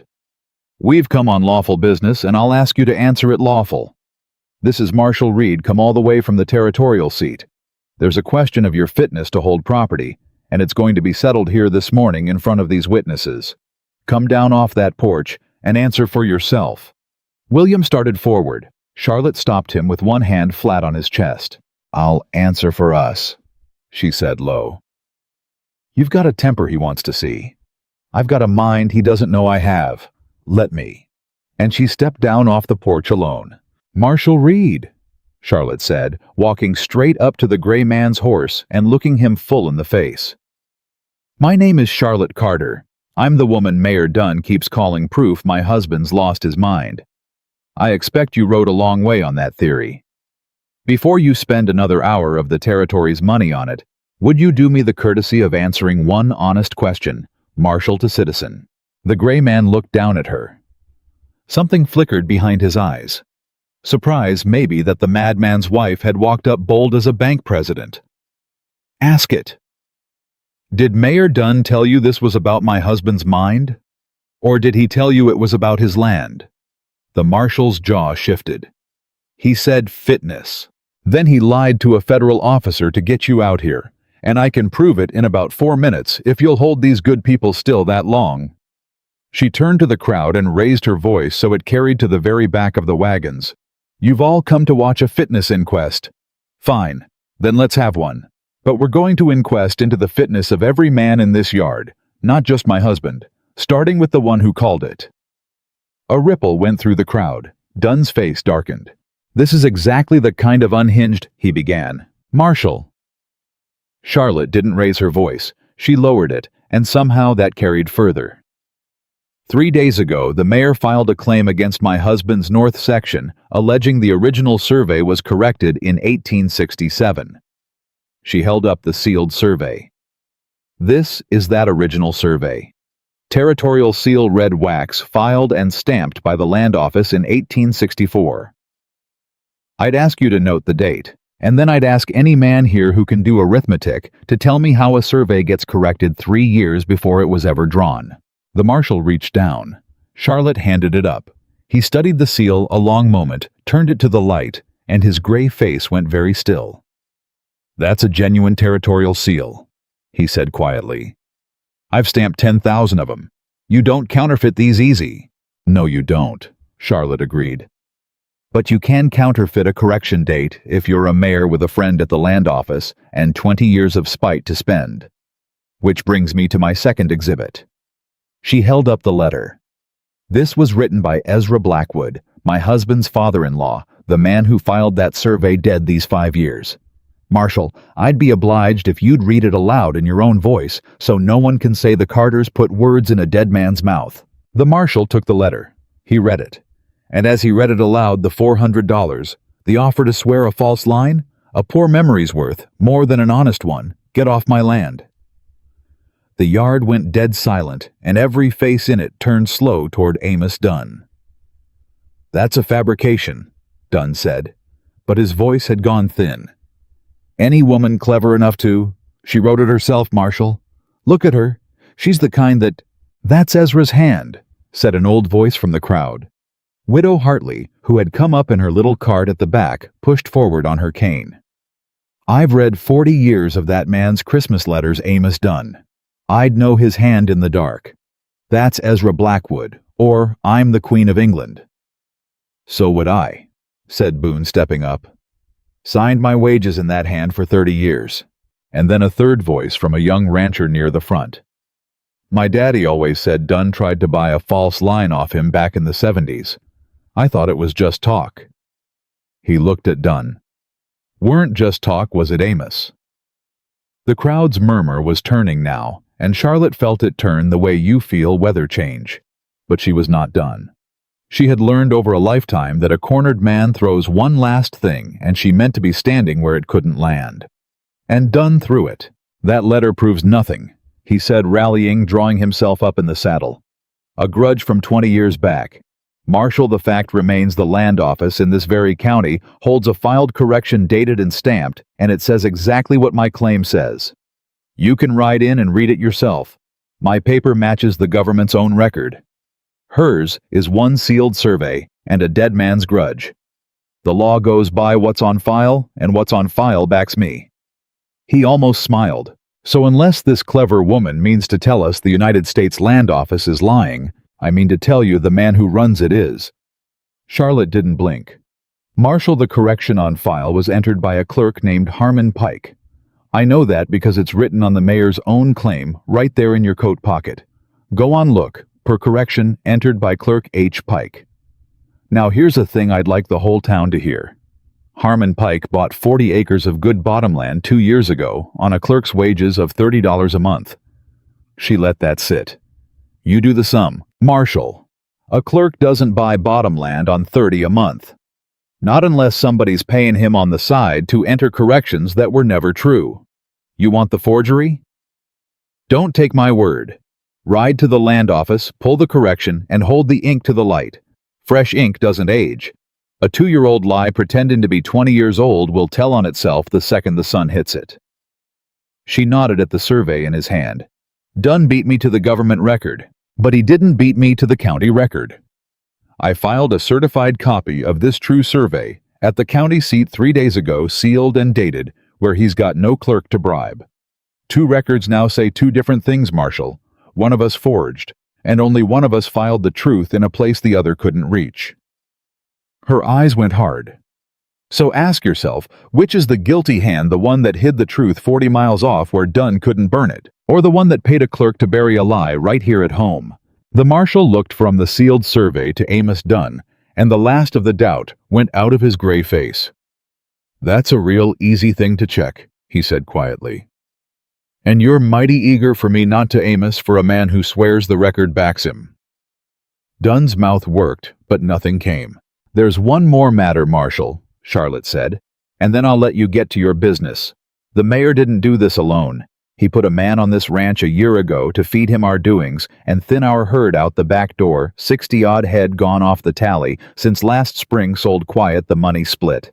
That man is standing right there. She pointed. Colton, riding with the mayor this morning, bold as brass. Marshal, if you want to test whether I've got a mind or a madness, here's your test. Ask Colton where those cattle went, and watch his face while he answers. Every eye swung to Colton, and Colton, who had spent a year certain no one on this ranch could catch him, made the mistake cornered men always make. He looked at Dunn. He looked to the mayor to save him, and the whole yard saw him do it. Don't look at me, boy. Dunn snapped too fast, too sharp, and it was the worst thing he could have said, and Charlotte watched the trap close on the sound of it. He told you not to look at him, the marshal said slowly, before anybody named what you'd done. Now why would an innocent man say that? Colton's mouth worked. His horse shifted under him. I ain't taking this alone. You hear me? I did what I was paid to do, and it was him paying. It was done. The cattle, the survey, the man he sent to lift the box, all of it, he said, Carter'd never fight. He said the grievin' had made him soft. He said the fat wife would run inside a month and then... Colton's voice cracked. It was all him. I just held the pencil. The silence that followed was the loudest thing in the county. Amos Dunn sat his horse in the middle of the yard he'd meant to seize in front of the town he'd meant to lead, and watched 20 years of patient poisonous scheming come apart in the space of a single confession. His mouth opened. No lie came out. For the first time in his life, Charlotte thought the man had run clean out of story. "Marshall Reed," Charlotte said quietly, "I believe your inquest into fitness has reached a finding. I'll leave it to you which man in this yard it landed on." The marshal swung down off his horse. He did not go to William. He walked slow and heavy to Amos Dunn, and he reached up and took the false claim out of the mayor's hand, and he folded it and put it in his own coat. "Amos Dunn," he said, "I'm placing you under arrest on suspicion of forgery of a territorial land record conspiracy and cattle theft. You'll answer for it in front of the circuit judge, and God help you, because that man's got no patience at all for officials who dirty the office." He looked at Colton. "You too, son, though it'll go easier on you, seeing as you found your honesty before the judge had to pry it out." And it was done. Just like that, after all of it, it was done. Dunn found his voice at last, but it was not the mayor's voice anymore. Warm and certain, it was small, and it was mean, and it was aimed as such men always aim at the softest thing he could see. "You think you've won something?" He spat at Charlotte as the marshal took hold of his reins. "You think this town's going to love you now? They'll never see you as anything but what you are. You saved his land. Fine. You'll die the fat woman he pitied, and everybody in this valley will—" "Marshal," William Carter said, and he came down off that porch at last, and he stood beside his wife, and his voice was very calm and very cold. "You've got him for forgery and thieving. Add whatever the law calls a man who slanders another man's wife in his own yard, and I'll press it to the last dollar." He looked at Dunn. "You don't get to say another word about her. You lost that right when you rode up my road. Now get." And the marshal led Amos Dunn away down the road he'd come up so proud, and the town of Silver Creek watched him go, and one by one they turned back to look at the fat woman standing on the steps with a Bible in her hand, and Charlotte watched them look, and she waited for the shame to come up her neck the way it always had. It didn't come, because for the first time in her life she had not been rescued. She had done the rescuing. And there is a thing that happens in a person the first time they save someone else, with the very quality the world spent a lifetime punishing them for, a thing that no amount of cruelty can take back once it's happened. The young rancher who'd spoken up was the first to come forward. He took his hat off, actually took it off to her and said, "Mrs. Carter, ma'am, my daddy died still angry Dunn near ruined him. I'd be proud to shake the hand that finally brought it home, if you'd allow it." Charlotte allowed it. And then Mrs. Fletcher, of all people, the church lady with the closed purse face, came up stiff and awkward, and said she reckoned she'd spoken hasty at the social, and hoped there were no hard feelings. And Charlotte, who could have said a great many true things about hasty church ladies, looked her in the eye and said only, "Mrs. Fletcher, I've found there's not much profit in hard feelings. Come out to the ranch sometime. I'll put coffee on." And the woman's face did something it hadn't done in years, which was soften. They didn't all come around. Charlotte knew they wouldn't, and she'd stopped needing them to. But enough of them did that morning that the shape of the valley changed not all at once, but the way a river changes course one grain of sand at a time, until one day the water runs somewhere new, and nobody can quite remember it ever ran the other way. When the last of them had gone and the dust had settled on the road, and it was only the two of them and old Boone left standing in the quiet yard, William turned to his wife. "You want to tell me," he said, "how you knew Colton'd look at Dunn? I didn't know he'd look. I knew he'd hope." Charlotte let out a long breath, and she felt the whole morning catch up to her all at once. A man like Colton never fears the law half so much as he fears the man who pays him. So I made him choose out loud in front of everyone between the two. And when a scared man has to choose fast between his boss and his own neck. She shook her head. He'll pick his neck every time. Loyalty's cheap when it's bought. I've watched cheap loyalty fold my whole life. I only had to point it at the right man. Boone let out a low whistle. "Miss Charlie, I have shot at rustlers. I have fought a range fire with a wet blanket, and I have wrestled a bull calf into a branding chute. And I ain't ever in my life been as glad to be on somebody's side as I am to be on yours." He tipped his hat deep and went to see to the horses and left them alone. And that was when Charlotte with the danger finally passed, and no one left to be strong for sat down hard on the porch steps and began quietly to shake. William sat down beside her. He didn't say anything. He just put his arm around her, and she let herself lean into him, all of her.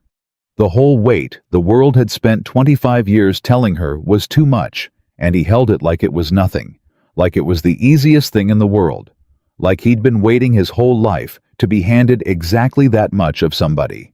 "I keep waiting for it to be a trick," she whispered. "This whole life, I keep waiting to wake up back in that boarding house in St. Louis, with all of this being some fever dream a lonely girl had. Because things like this don't happen to girls like me.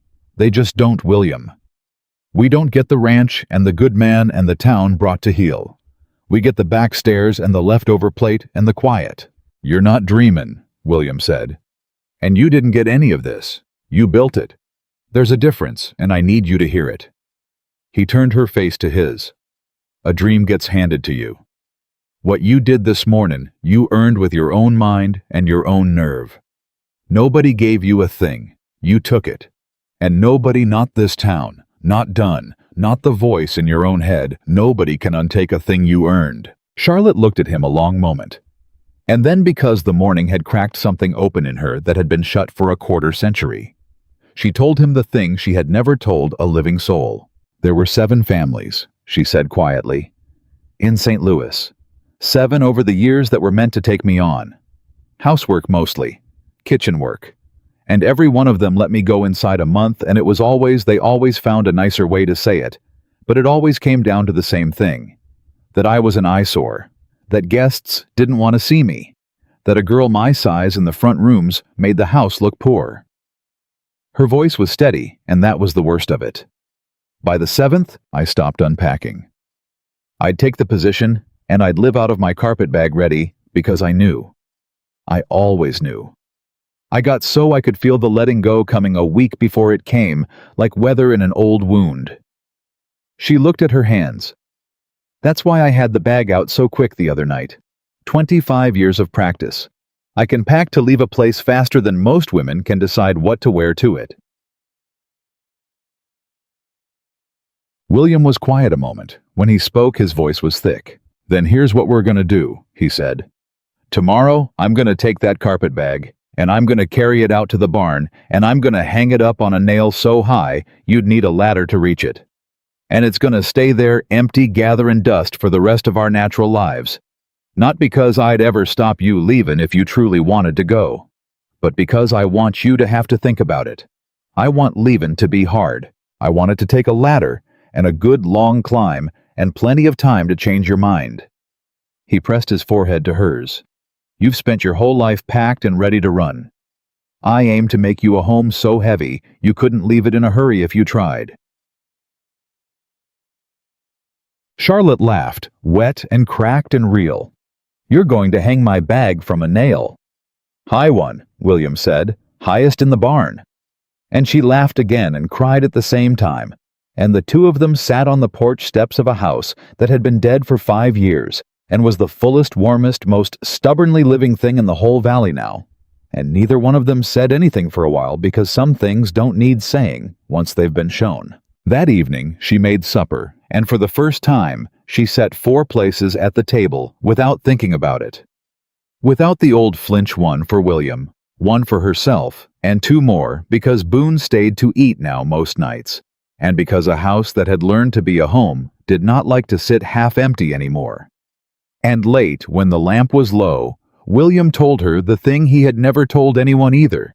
"When Sarah was dying," he said, "at the very end she made me promise something, and I never told a soul 'cause it shamed me how I broke it." He turned his cup slowly in his hands. "She said, 'Will, don't you dare turn this house into a shrine. Don't you spend your good years grieving a dead woman. You find somebody, and you let 'em in, and you live.'" He shook his head. "And I did the opposite. Turned it into exactly the shrine she told me not to. 5 years. I kept her chair pulled out and her picture dusted and this whole ranch pinned under glass like a museum of a marriage that was already over. I broke my own dying wife's last wish out of pure cowardice, and I called it love. 'Cause that was easier than admittin' I was just too scared to live. Charlotte reached across the table and took his hand. "And then Mrs. Pennywell's wagon came into town," she said softly. "And then Mrs. Pennywell's wagon came into town." He looked up at her, and his tired eyes were wet, and something in them was finally, after 5 years, at peace. "And I rode in meanin' to do my duty, and pick some quiet girl, and go on livin' half a life. And I walked down that line, and there you were at the end of it, tellin' the richest man in Montana to choose somebody else." His voice broke. "And I swear to you, Charlie, standin' there, I heard Sarah. Plain as if she was next to me. I heard her say that one. Will. Her. That's the one I meant. And I finally kept my promise to my dyin' wife by fallin' for a woman she never met and would have loved like a sister." Charlotte was crying now and not hiding it. "So don't you ever tell me again that girls like you don't get the good man and the ranch and the whole life," William said. "'Cause you didn't just get it. You gave it back to me too. You brought a dead man's house back to life. You kept a widow's promise she couldn't keep herself. And you did it all while half the territory was laughing at you." He lifted her hand and pressed it to his lips. "The town's gonna spend 20 years wondering why I chose you. Let 'em wonder. You and me, we already know. I didn't choose you despite being broke down and grievin'." He held her eyes. "I chose you because some part of me knew you were the only soul in that line who'd know how to put a broken thing back together. Because you'd spent your whole life being the broken thing everyone threw away. And who else on God's earth would know better how it's done?" Charlotte couldn't speak. She got up and she came around the table, and she put her arms around her husband from behind and pressed her wet face into his neck, and William Carter reached up and held her arms where they crossed over his chest, and the clock ticked 2 rooms over. And for once, for the first time in either of their lives, neither one of them was listening to how quiet the house was. Because it wasn't quiet anymore. It was full. The trial came in this fall, and it did not take long. Amos Dunn stood before the circuit judge with his forgery held to the light just as Charlotte had promised, and the fresh ink told on itself exactly as she'd said it would. And Harmon Pike, the clerk, folded even faster than Colton had, once the judge fixed him with a hard eye and mentioned the word penitentiary.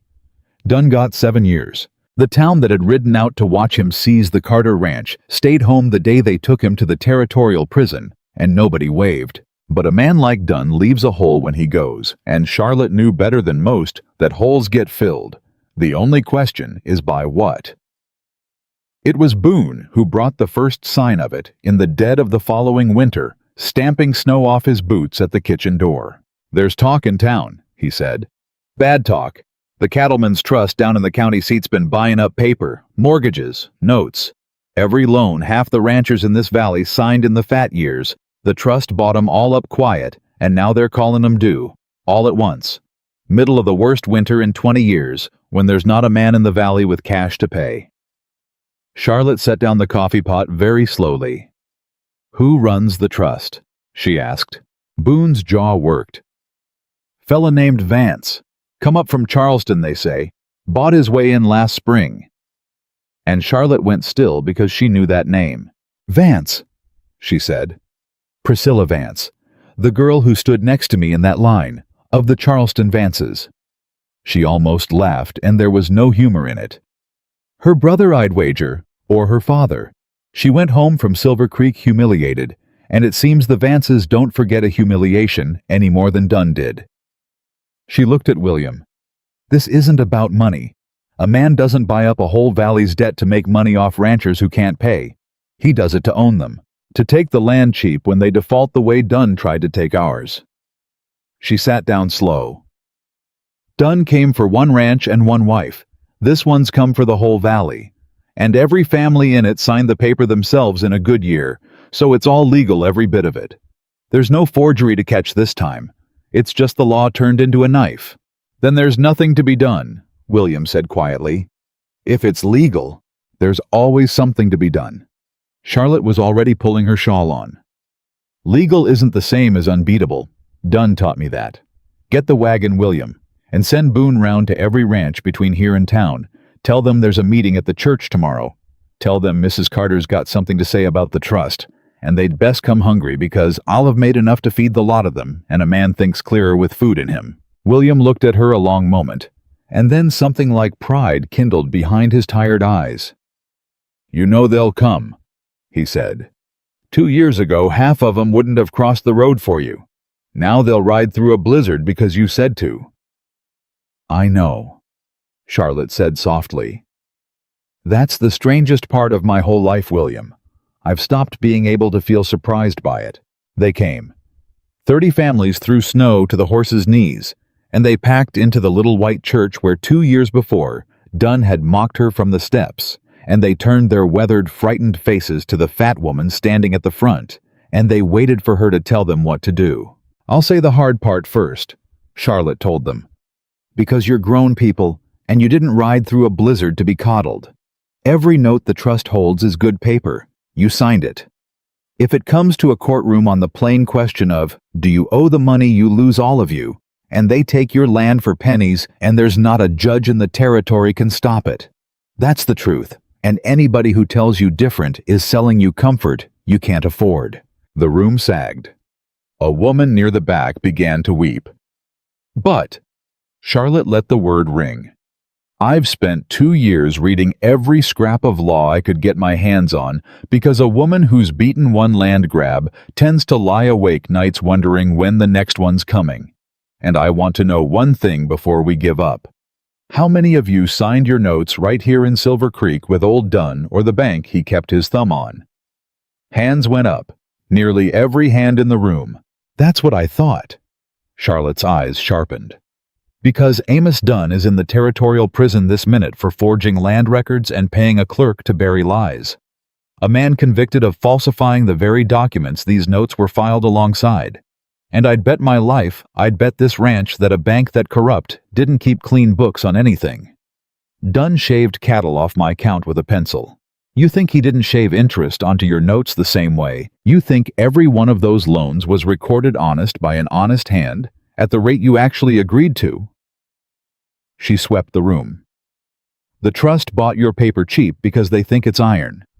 I think a good deal of it was written by proven forgers and crooked clerks, and I think if we open every one of those notes to the daylight, compare what you remember signing to what's actually filed, we're going to find that half of them can't survive being looked at hard. And a note that can't survive being looked at is a note we can fight."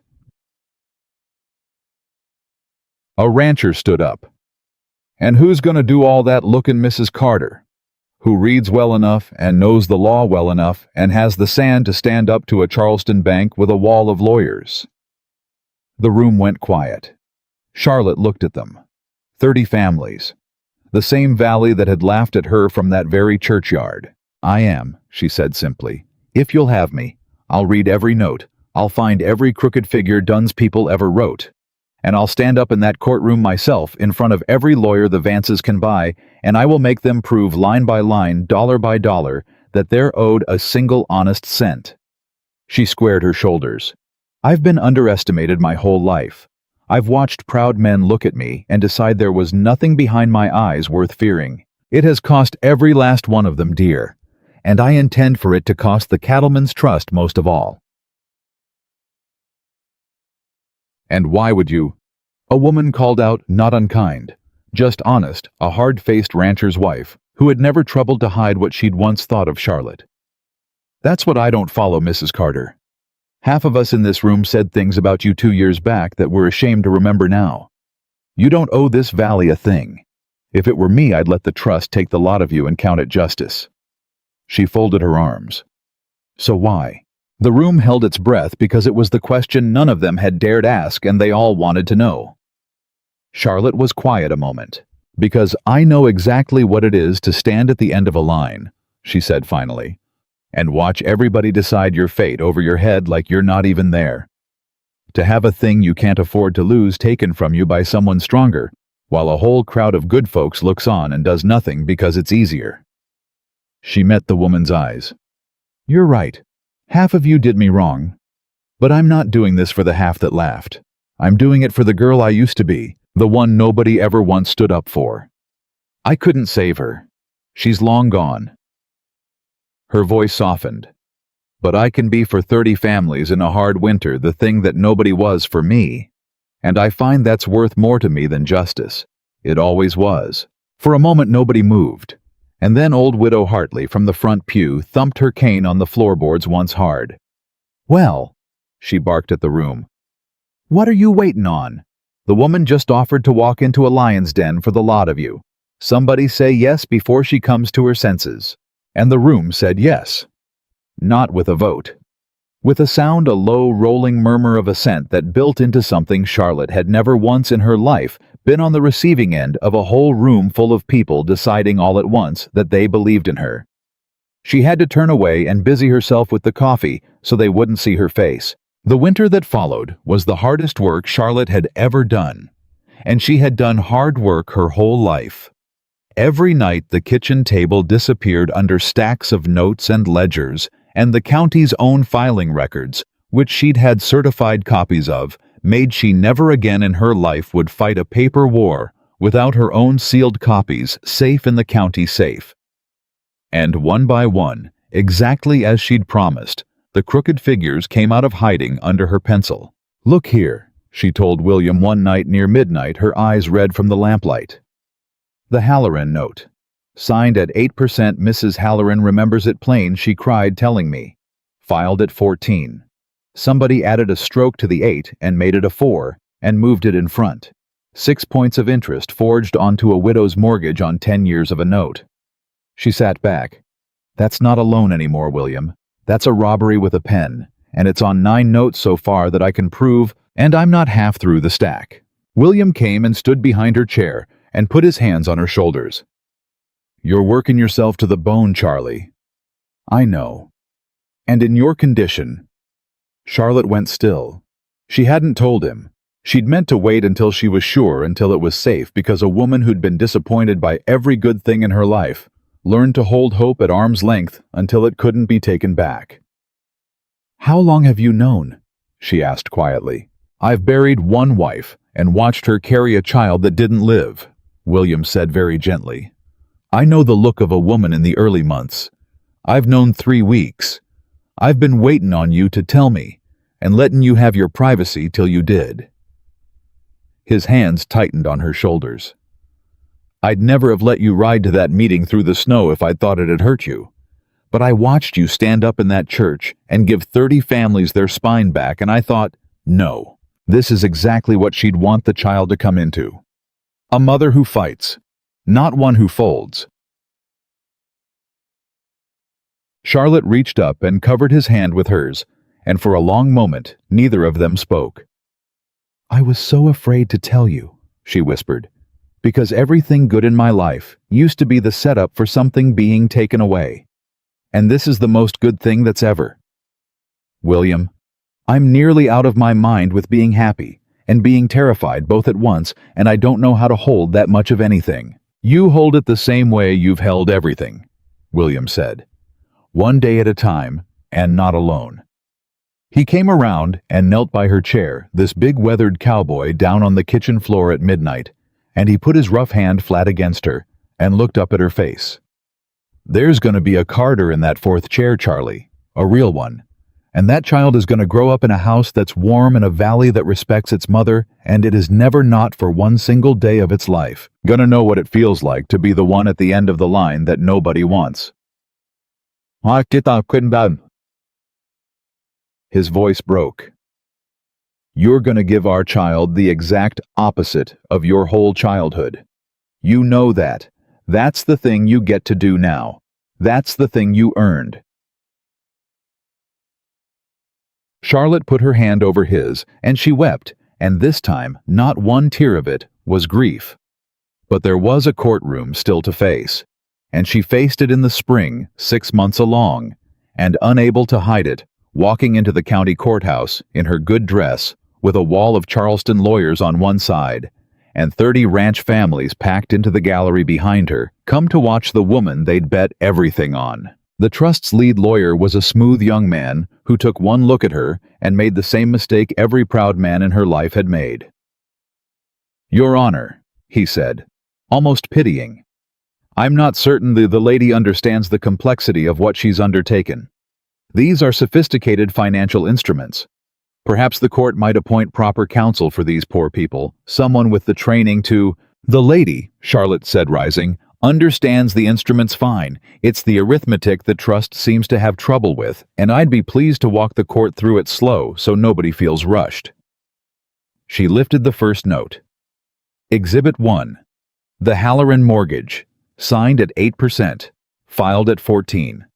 I have Mrs. Halloran's sworn statement, and I have the county's certified copy of the original filing, and I have the note itself, and I have a magnifying glass. Your Honor, if the court would care to examine where the 8 was doctored into a 4, because I found the same hand doing the same trick on 11 separate notes, the trust is trying to collect this morning, every one of them written out of the same corrupt bank that put Amos Dunn in the penitentiary. Wait. She turned and looked at the wall of lawyers, and she smiled, pleasant as a Sunday. You bought a great many stolen watches, gentlemen, and now you've brought them all into a courtroom and asked a judge to make everybody pay you for the time. I intend to show him one by one exactly whose pockets they came out of. It took 2 days. 2 days of Charlotte Carter standing before the bench, one note at a time, her sworn statements and her certified copies and her magnifying glass, while the smooth young lawyer's confidence bled out of him, figure by figure, and the judge's face grew darker by the hour. On the second morning, the trust's lawyer tried the only card he had left. Your Honor, even granting a few clerical errors, and I concede nothing, the bulk of these notes are sound. The trust purchased them in good faith. We can hardly be held to account for the sins of a bank we never owned. We are innocent buyers. Innocent buyers. Charlotte rose, slow, one hand at the small of her back. Your Honor, may I ask the gentleman a question through the court? The judge nodded. You bought this paper last spring, Charlotte said, after Amos Dunn was convicted, after the whole territory read in the papers that his bank had been run crooked and his clerk jailed for forgery. You bought a convicted forger's loan book cheap, knowing exactly where it came from, and now you'd like this court to believe you had no notion the figures might be dirty. She tilted her head. Sir, either you knew the paper was tainted and bought it anyway, meaning to squeeze folks too poor to check your arithmetic, in which case you're no innocent buyer. You're a man who bought a stolen herd knowing it was stolen. Or you didn't check the loan book of a convicted forger before you spent a fortune on it, in which case you're the most careless banker in the territory, and I'd surely hate to be one of your investors. She spread her hands. I'll let you pick which, sir, but there's no third door, not in this courtroom. A sound went through the gallery. Not a cheer, a courtroom won't allow it, but a low, satisfied exhale, 30 families breathing out at once. The lawyer's mouth opened and shut. Your Honor. Sit down, counselor, the judge said, and there was iron in it. The ladies asked you a fair question, and I find I'd like to hear the answer myself. There was no answer. There was never going to be an answer.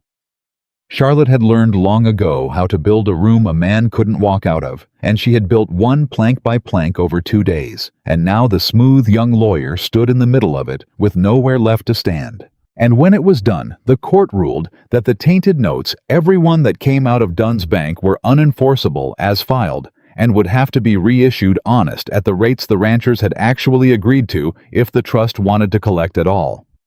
Which it turned out gutted the whole scheme. There was no cheap valley to swallow anymore. There were only honest debts at honest rates, which honest ranchers could carry through a hard winter the way they always had. The gallery did not cheer because it was a courtroom, but 30 families walked out into the spring sunshine with their land still under their feet, and they gathered in the street, and they looked at the woman who had done it 6 months, along gray with exhaustion, leaning on her husband's arm. And something happened then that no one in Silver Creek ever quite forgot. The oldest rancher among them, a hard old man named Petey Voss, who had never in his life had a kind word for anybody, took off his hat and got down off the boardwalk into the mud of the street, and he knelt. An old man in the mud in front of the whole town. And one by one the others followed him down, hats off heads, bowed 30 families on their knees in the street to the fat woman they'd once laughed at, because she had walked into the lion's den for them and walked out with all their homes in her hands. Charlotte stood there, and she could not speak. "Get up," she finally managed. "All of you get up out of that mud, you'll catch your death. I didn't do it to be knelt to." "We know why you did it, ma'am," old Petey said, still on his knees, looking up at her with wet old eyes. "You did it 'cause it was right, and 'cause somebody had to, and 'cause you're the only one in this whole valley who never once got to count on anybody doing the same for you." He got to his feet slow. "And I reckon that's the answer, ain't it? To the thing this whole town spent 2 years whisperin'. Why William Carter walked past 9 pretty girls and chose the one at the end of the line." He turned, and he said it to the whole street loud, so every soul could hear. He chose her because he could see what the rest of us were too damn foolish to. That there was more woman standing at the end of that line, more heart, more spine, more mind, than in the whole rest of us put together. He put his hat back on. William Carter didn't settle, folks. He was the only man in Silver Creek smart enough not to. The rest of us were the ones settling every day we looked at that woman and saw nothing but her size. And that was the day the town of Silver Creek finally understood. The child came in high summer, a girl strong-lunged and dark-haired, and William Carter, who had not wept at his own wedding, nor at Dunn's downfall, nor at any hard thing in 5 long years of grief, stood in the doorway of the room he'd once been afraid to enter, and looked at his wife holding their daughter, and he wept like the drought had finally broken. "What'll we call her?" he asked when he could speak. Charlotte looked down at the small face against her chest, and then up at the mantel where a fair-haired woman still smiled out of a silver frame, honored never hidden. "Sarah," she said, "if you'd allow it, for the woman who told you to live. She kept her promise through you, William.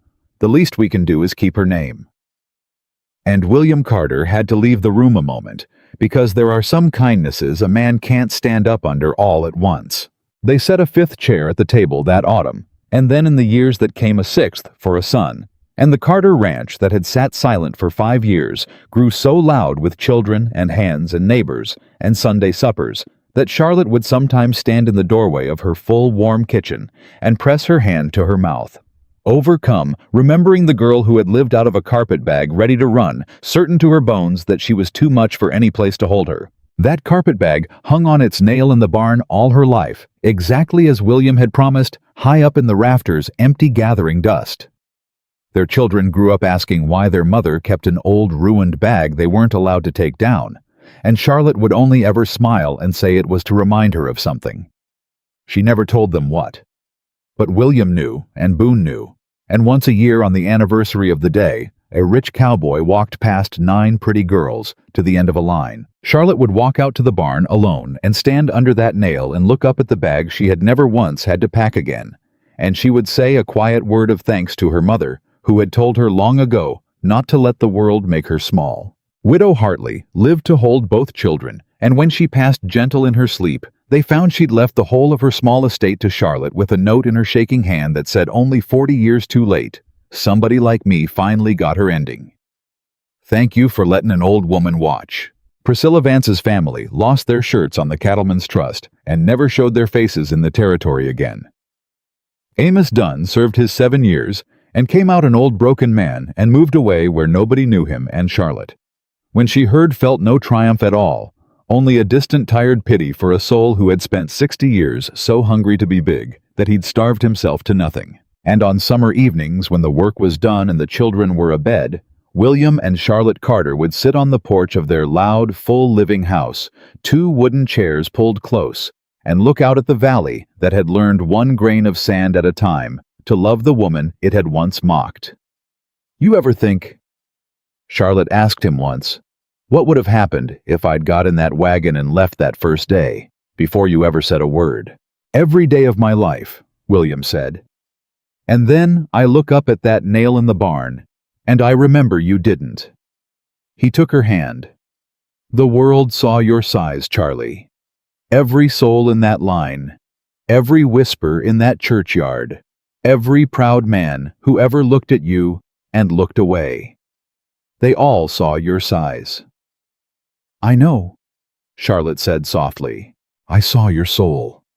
He lifted her hand and pressed it to his lips the way he had 1,000 times over the years and would 1,000 times more.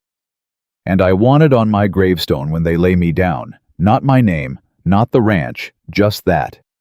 That once in a whole valley of folks looking at the wrong thing, one man looked at the right one and got to spend the rest of his life being proved right every single day by the finest woman the good Lord ever set at the end of a line. And he was proved right. Every single day to the very end of both their long lives, William Carter was proved right. The town found out why he chose her. And so, at last, did she.